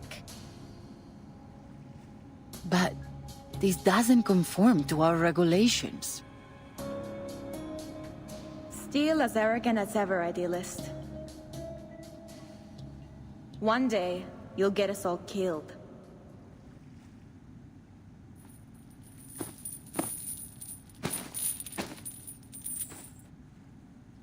Oh, it's you. I'm glad to see you here. Who is that? That's Octavia, one of our model inmates. She's been a great help in the past. If you're interested in prison literature, I'd suggest talking to her instead of the idealist. So, she's a writer too? Who would have thought? This place has got writers coming out of the woodwork. I thought it would be easy to find my writer friend in a prison. But what are the odds that I'd break into a place absolutely lousy with them? She used to be in their gatherings, until she got tired of their nonsense and started her own faction.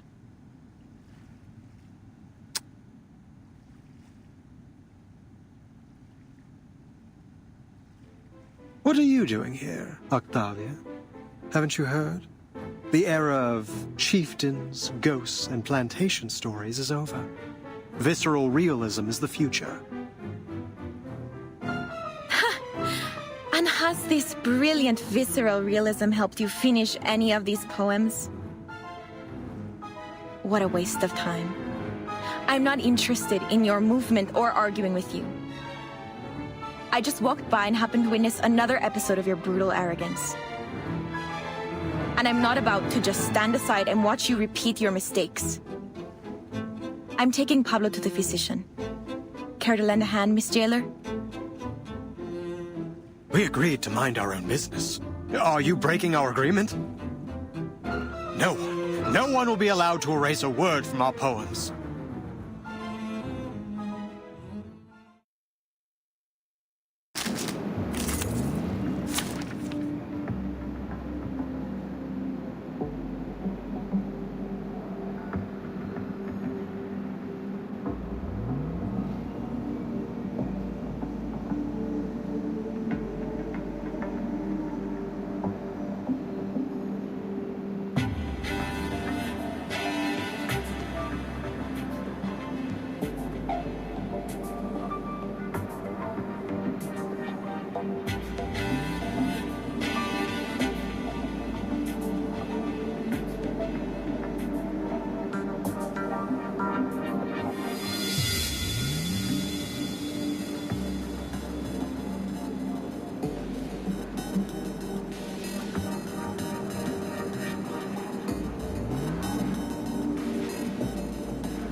to meet you.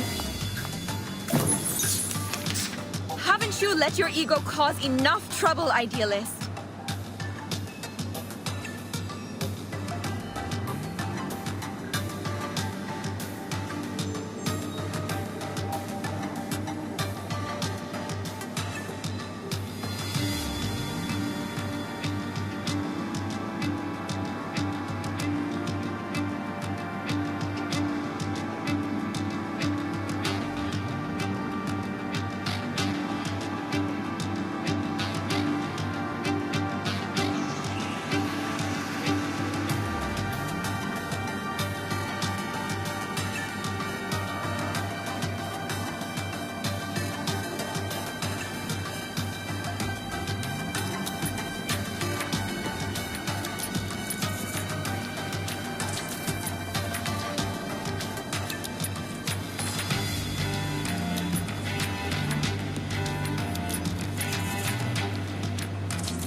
Better that than siding with the devil like you. Enough. This pointless arguing ends now.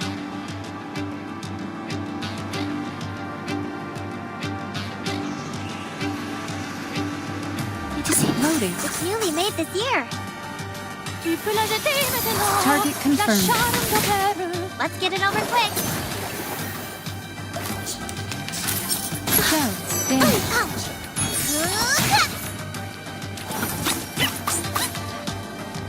Another Charging. Loading. Got you. Ouch. What is wrong? The light that illuminates all. Go. Damage. Aim and shoot.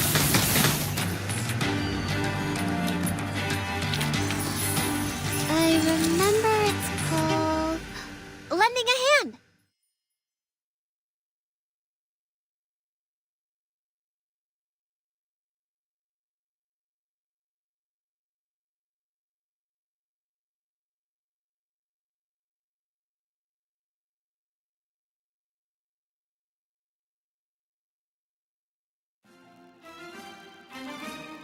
Stand down, both of you.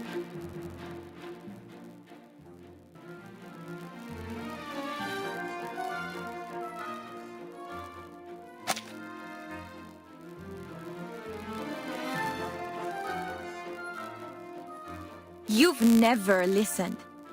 I pity your followers. To be led by such a reckless megalomaniac. Do you even think about the consequences of your actions? We fought hard to earn the freedom to discuss literature under their watch. Your impulsive ego threatens to destroy everything we've built here.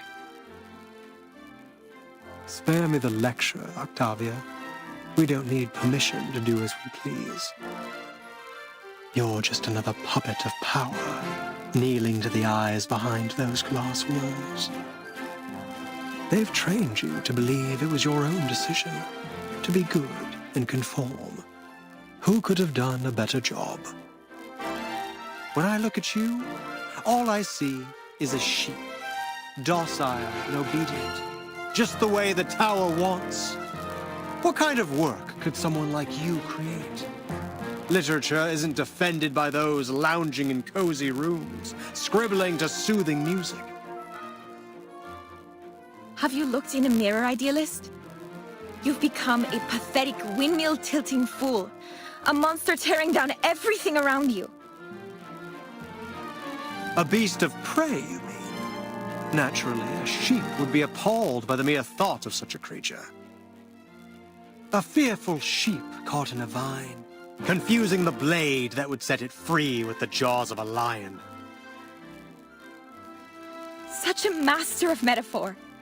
But I beg you, learn to distinguish right from wrong, fantasy from reality. Only then can you truly lead our people toward what's right.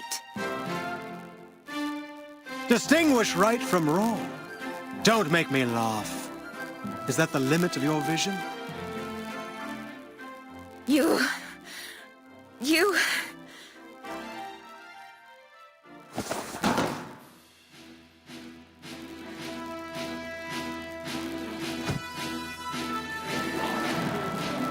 Compañeros, friends, listen to me. There is no truer home to literature than a prison.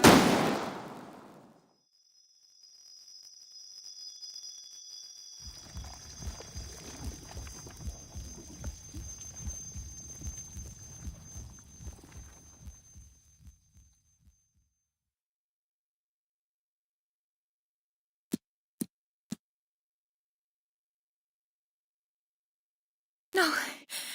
No!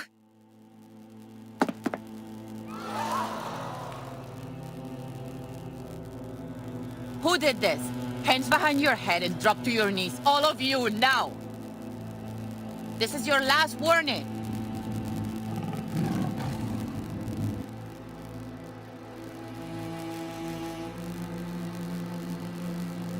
Idealist, you're bleeding. It's in your chest.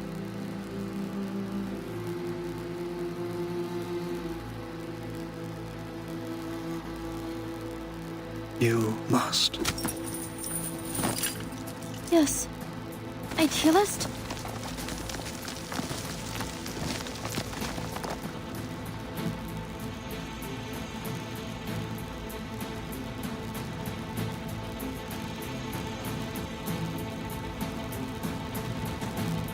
What's going on?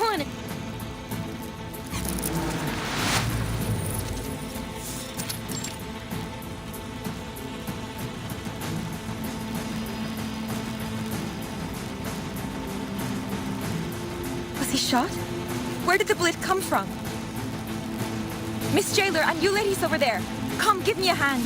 We need to get him to the physician.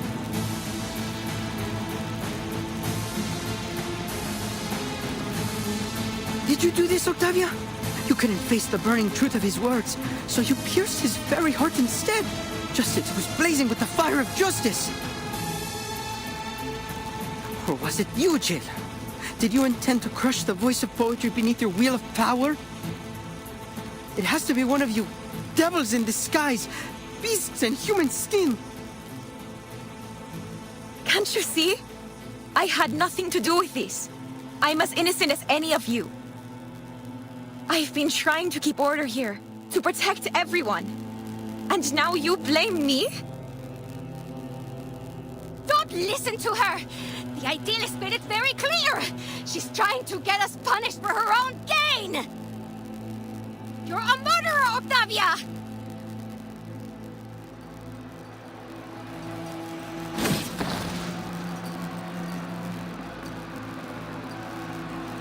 This is mad. You're accusing me without proof. It wasn't me. This is getting out of hand. I suggest you ladies leave now. No, wait!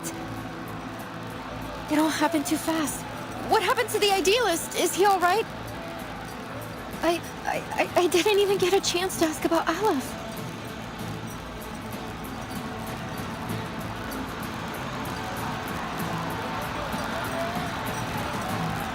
I agree with the jailer. Timekeeper, Miss Recoleta, let's get out of here.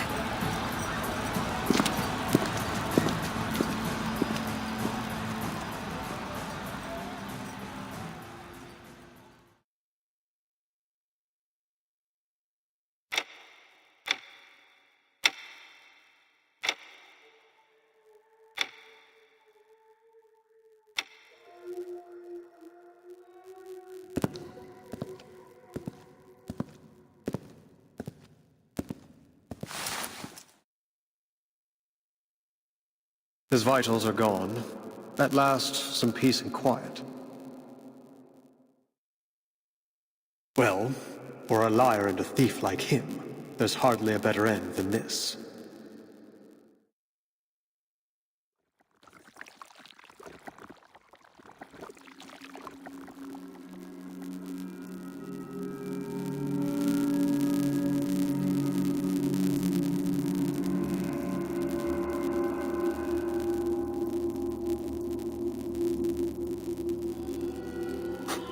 Just as I thought. You had it all along.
Ladies, I must apologize for what happened back there.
We were caught off guard. There has never been a commotion of that scale before. I must report this to the physician. Don't worry, Miss Jailer. We made it out in one piece. Thank you for your understanding. Ordinarily, I would arrange to escort you to a safer location, but I'm afraid at this hour you'll have missed the last train. And the roads are icy at night.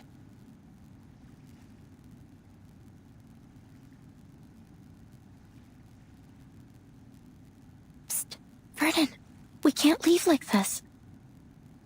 We appreciate your kind consideration, Miss Jailer, but we still have some unfinished business here. I see. I'll arrange a clean room in a safer section for you. We'll do our best to ensure your safety tonight.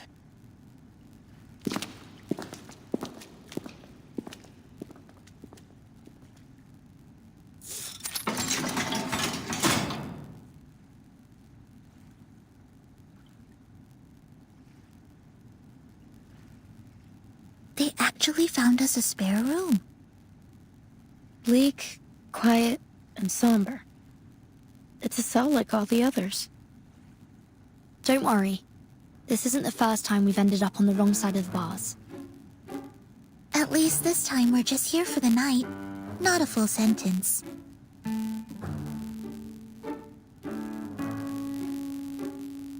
Though, this cell is quite different from the ones we've been in before. Not just the cell. The whole prison is unlike anything I've seen. And this society they've been running here isn't some mere pastime. They're having real discussions about meaningful topics, even though the rest of the world has been cut off from them. But we're still in an Arcanist prison. A place where conflicts and violence can erupt at any moment. Let's not forget that. Miss Jailer warned us from the start. These prisoners are mentally unstable and potentially dangerous. Miss Recoleta, with all due respect, we can't afford to see this place through rose-colored glasses. We'd be overlooking the risks, as we did earlier. And with all due respect, Soneto, we didn't overlook any danger. At least I didn't. A writer must be observant if she is to accurately reflect the world in her writing. But you... We came here with different goals. And still, none of them have been accomplished. I suggest we focus on our respective missions, instead of fighting with one another. Apologies, Timekeeper. Miss Recoleta, I take back everything I said. Don't apologize, Soneto. I'm at fault too. Sometimes I forget that words can be as sharp as swords. You were only thinking about our safety. I shouldn't have been so rude. I actually really admire how you fought back there. If you'd allow me, I'd like to write a poem for you, once my novel's finished. That's terribly kind of you. But honestly, I think we've had enough poetry today to last a lifetime. Let me know if you change your mind. By the way, did either of you see what happened to the idealist?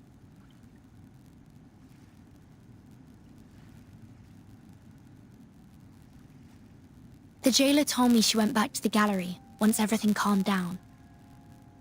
She found nothing. No blood, no shell cases, not even a trace of the idealist. Timekeeper, now's really not the time for ghost stories. Do you mean that maybe the idealist somehow managed to get out of there on his own?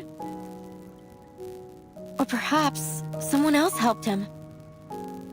Well, according to the idealist and our jailer, any inmates who are unwell will be taken to the physician.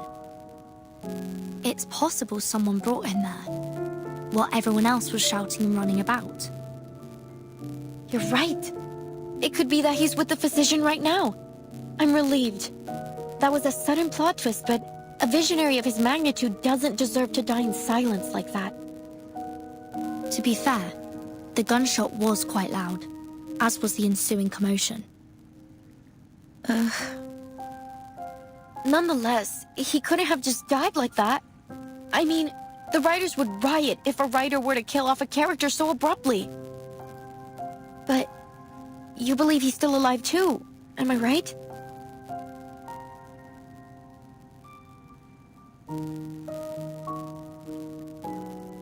There's nothing that we can be certain of for now.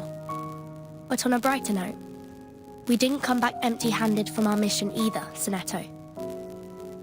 We found Dr. Dorez's signature in the gallery. You were right all along, Recoleta. She was here. But we didn't see her at the gathering. Could something have happened to her, like with the idealist? Do you think she was also sent to the physician and never made it back? This is all just speculation. If we want to find the idealist, or Dr. Dorez, we need to speak to this physician first. Miss Recoleta, do you believe that the idealist could be your pen pal, Aleph?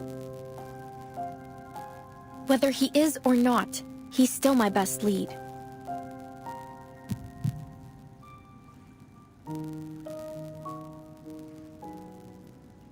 Amigas, I've had this strange feeling in my gut since we got here.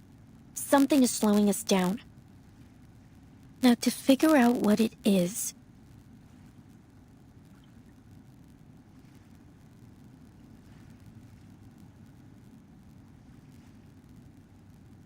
Look, it's a wild guess, but just wait till I finish. It feels like everything happening in this prison is somehow connected to my novel, El auge y la caída de la cordura. We're no strangers to wild guesses, and sometimes they're closer to the truth than you'd think. So this... The rise and fall of sanity. Sorry. What exactly is your story about?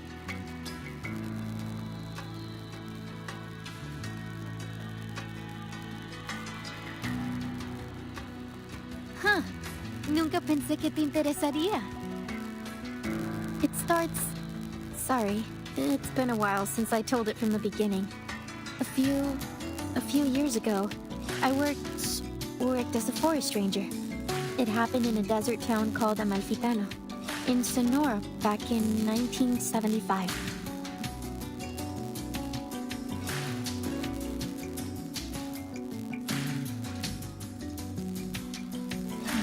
You know what? Most people say the beginning's a bit hard to get into, except for Aleph. I'm thinking of rewriting it. But if you like the sound of it so far, maybe I could read you the latest part I just finished?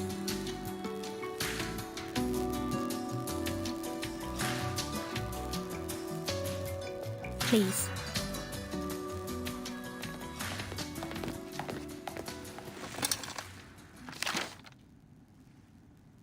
Todo empezó con los datos de frecuencia de las cintas. El patrón general parecía haber cambiado. Al principio, la investigadora de paracausalidad lo atribuyó a un error estadístico. Un fallo, tal vez. Oh, sorry.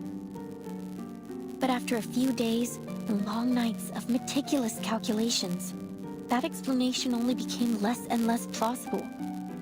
The odds of success and failure kept shifting, and the chance of repeating the previous result kept growing. It was as if someone had tampered with the rules and tweaked it to their liking.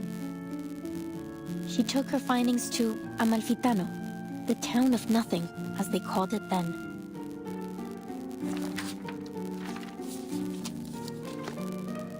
Near the old looms, she met a blind weaver who spoke softly of an old tale. I heard a strange rustling at dawn, like a die rolling along a wooden floor. Then the morning light dimmed and died. That was the last time I saw the sun. My own hands were the threads I worked with. The second time I heard the die roll, I was told the oxen in the fields sank to their knees and never stood again. By the third roll, the fields were crawling with frogs.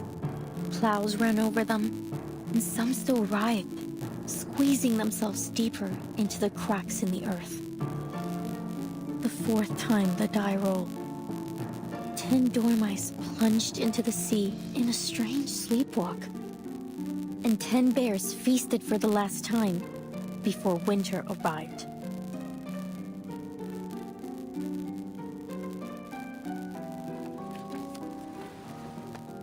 The final roll of the die was cast in a cage during a duel. Before a crowd of eager eyes, the winner left with 10 pounds of gold, and the loser left with 10 flies, which fell on him to feast.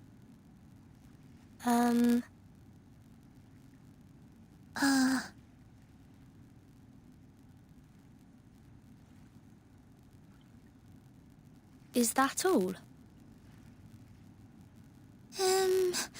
Seems like it. Well, there's more, but I haven't quite figured those parts out yet. Any thoughts? Anything. I can take it. Please, I really need some feedback. I wonder if the protagonist ever finds this Die of Babylon in the end. Oh, Verton, it isn't a real die, it's just a metaphor. Oh, I see. I must have missed that. Sorry. Still, it's a beautiful story. Sad, but beautiful. The story is still too obscure, isn't it? Aleph warned me about this. In our last correspondence, he suggested adding the blind weaver to shed light on the hidden theme. It helped at first, but even with his sage advice, no matter how hard I tried, the plot just didn't seem to move forward. Feel stuck in that village with them, lost, dazed, isolated inside their small, disconnected moments. Something crucial is missing, leaving gaps between the characters and the scenes. Should I change the storyteller's perspective? Start a different angle? Or maybe rewrite the characters completely? What should I do?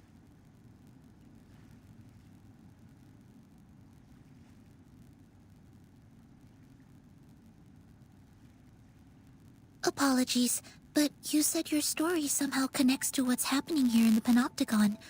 What makes you think that? It's a strange feeling. Like, everything here belongs to a dream I once had. Only, I can't remember it.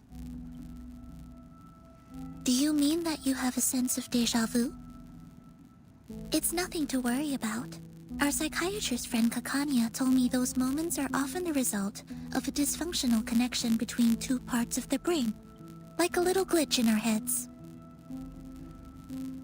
No, it's nothing like déjà vu.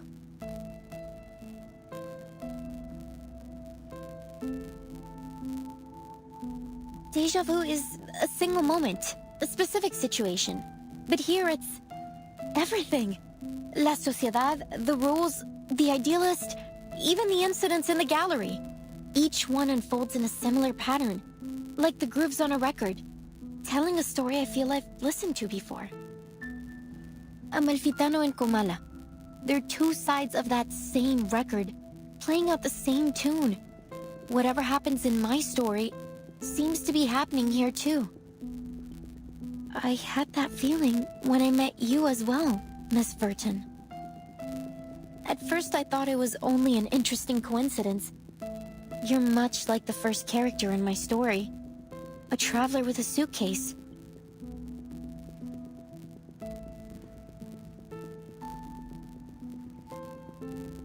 But then I realized, the doctor, your Doris, she's like the blind weaver who lost her sight to the dye despite having always been faithful to it.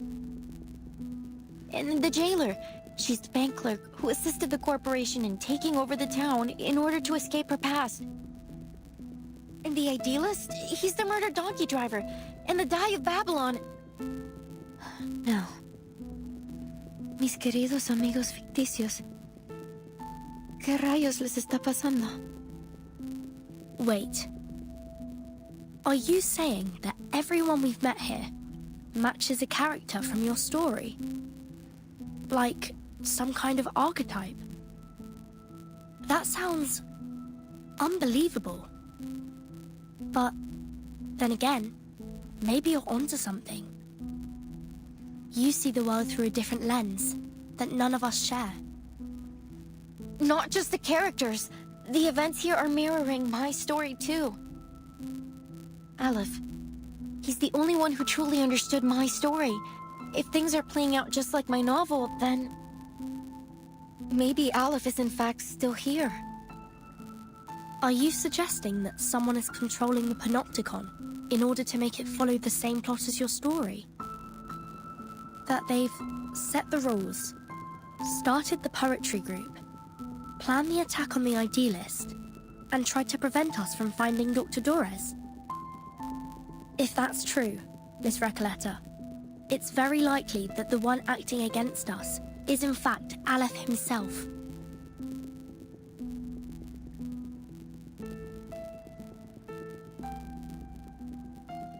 But no. How could that be possible?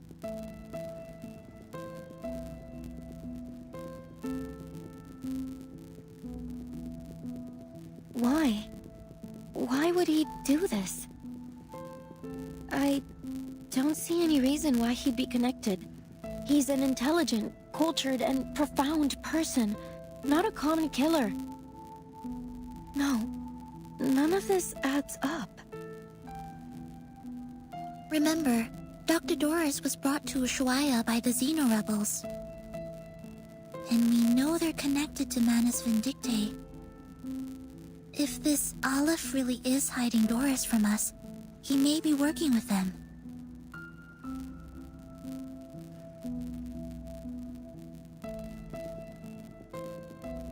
Oh, my... Soneto. I didn't know you had such a flair for stories. Maybe you should join us and become a visceral realist too. I think you're only imagining things. Perhaps you were inspired by this strange prison? Perhaps we all need to start writing our own stories. Come out now. Whoever's out there, speak up. How can we help you? Who's there?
Program activated.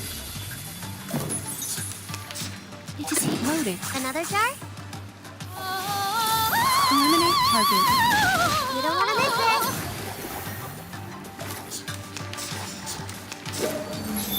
Show.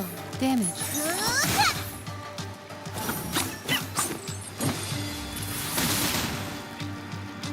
Charging. It's newly made this year. Loading. Aim and shoot. There they are.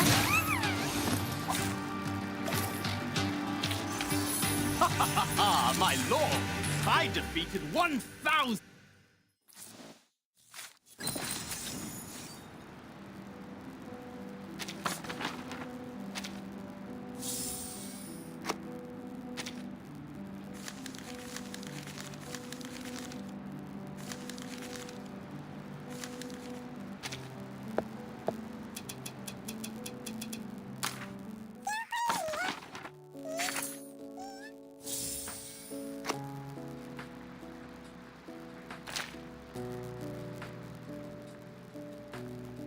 You see the writing on the purse? They were written.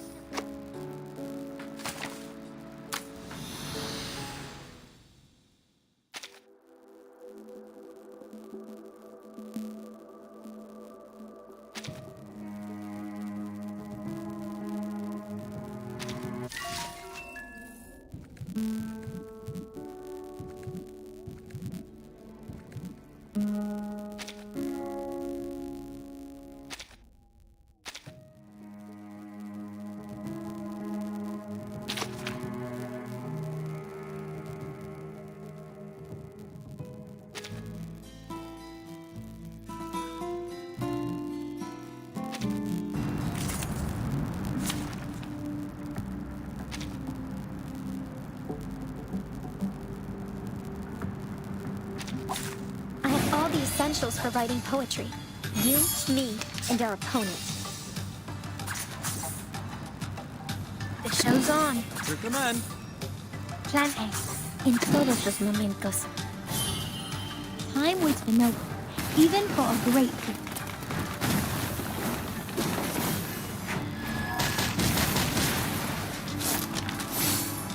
Time waits for no one, even for a great people.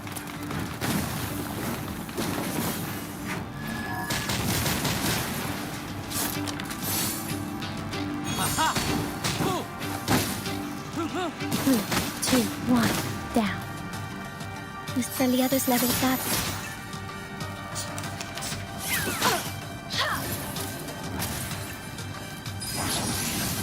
Ow! I'm losing my patience.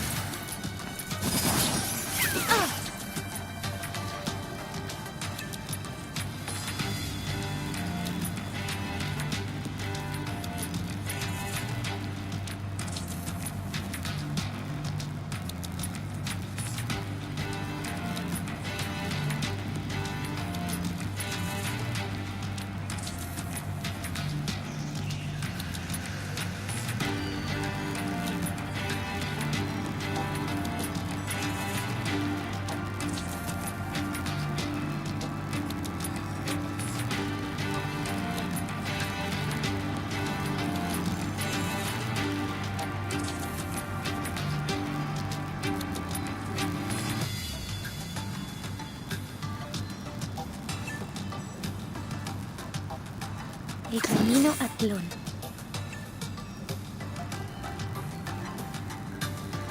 En todos los momentos, más allá del concepto. En la acumulación de laberintos, suéltalo todo una vez más. Cosmología, filosofía clásica, nuestro adversario es el tiempo. Everyone.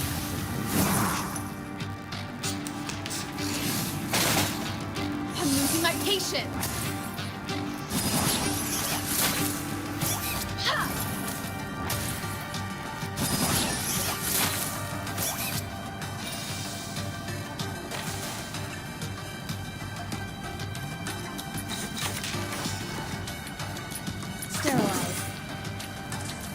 En todos los momentos. Cambio. Command. Get out of here. Idealismo, vuelos de fantasía, patrones en la acumulación de laberintos. Suéltalo todo una vez más.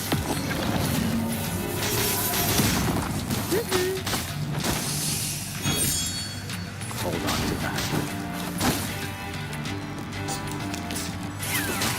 Freaking dumbass! Han fell. I'm losing my patience!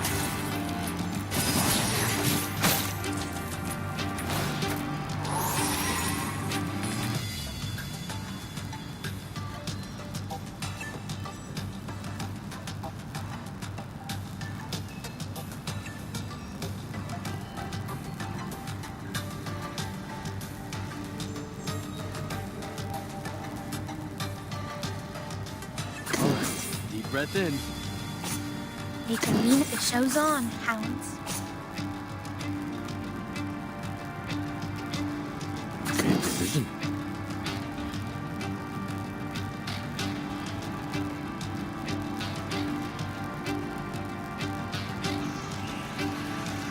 Where go? Good command. They can mean it. The show's on. All right. Deep breath in. Everyone. En la acumulación de laberintos, suéltalo todo una vez más. Time waits for no one, even for a great people.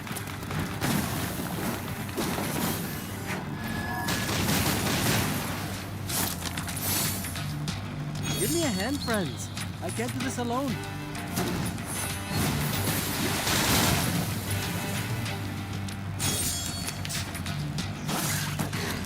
Hurts more than words. Freaking dumbass! I'm losing my patience! Hey, don't interrupt me.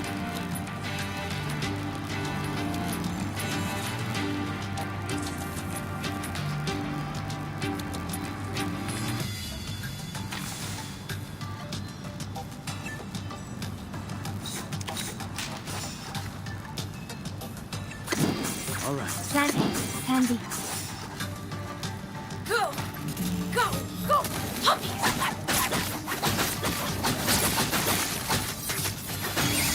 Give me a hand, friends. I can't do this alone.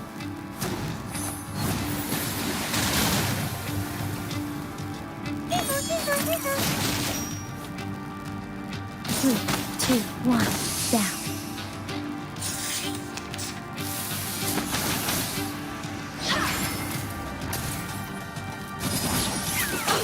Freaking dumbass!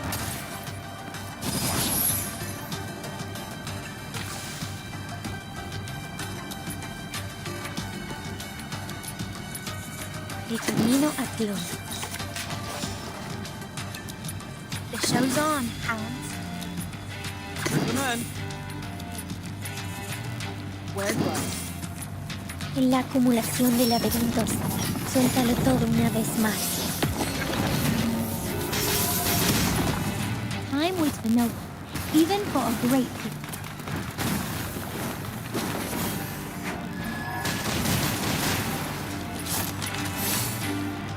Everyone. I'm losing my patience! Wow! Freaking dumbass! Oh! Freaking dumbass! Han fell.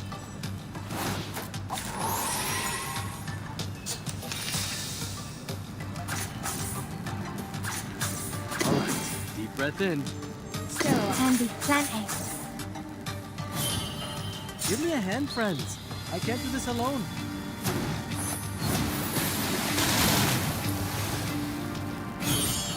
En la acumulación de laberintos, suéltalo todo una vez más. Give me a hand, friends. I can't do this alone.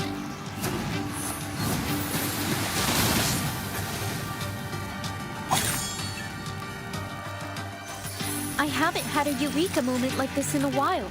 The poem I just wrote is amazing. Huh? Wait. You weren't listening, were you?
don't know how to pull. How to pull, I mean. Okay. Okay. Alright.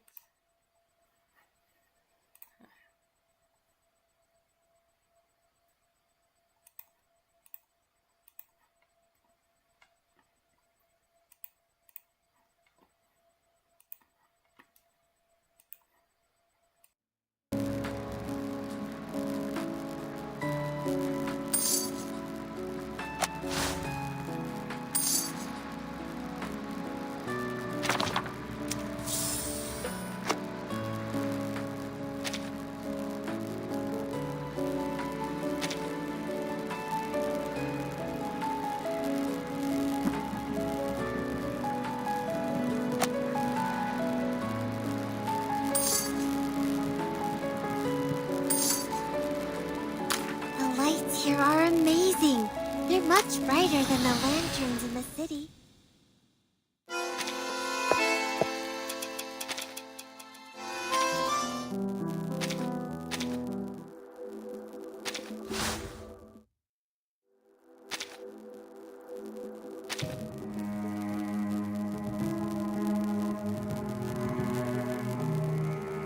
It's fine. We still have time to talk. I'll ask the wooden dolls to make your bed, clean the tables, and get you something to help you sleep. Oh, I forgot.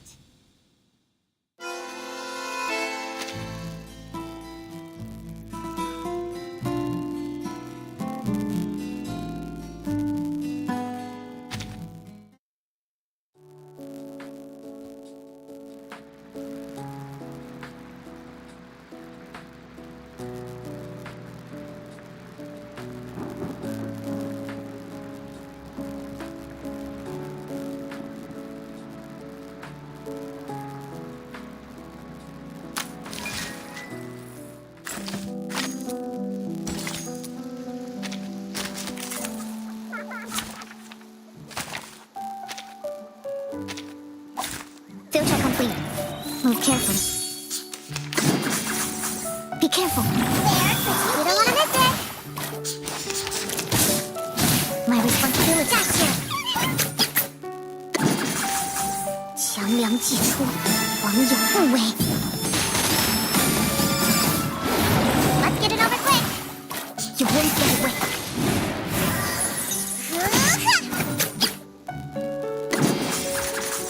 Awaken. 1, 2, 3, whoa! My responsibility.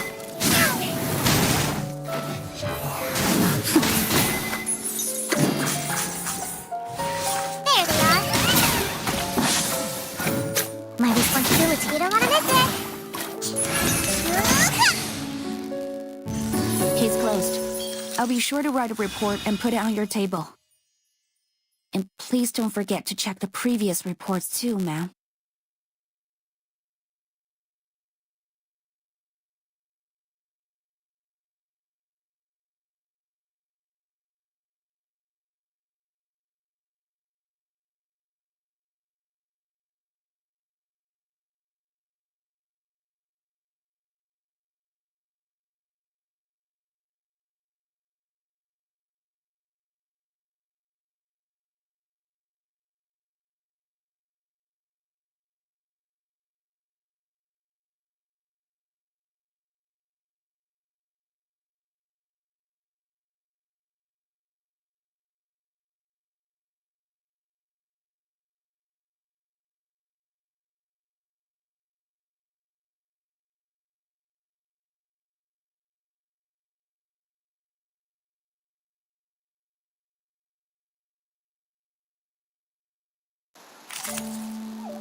later I will decide about that.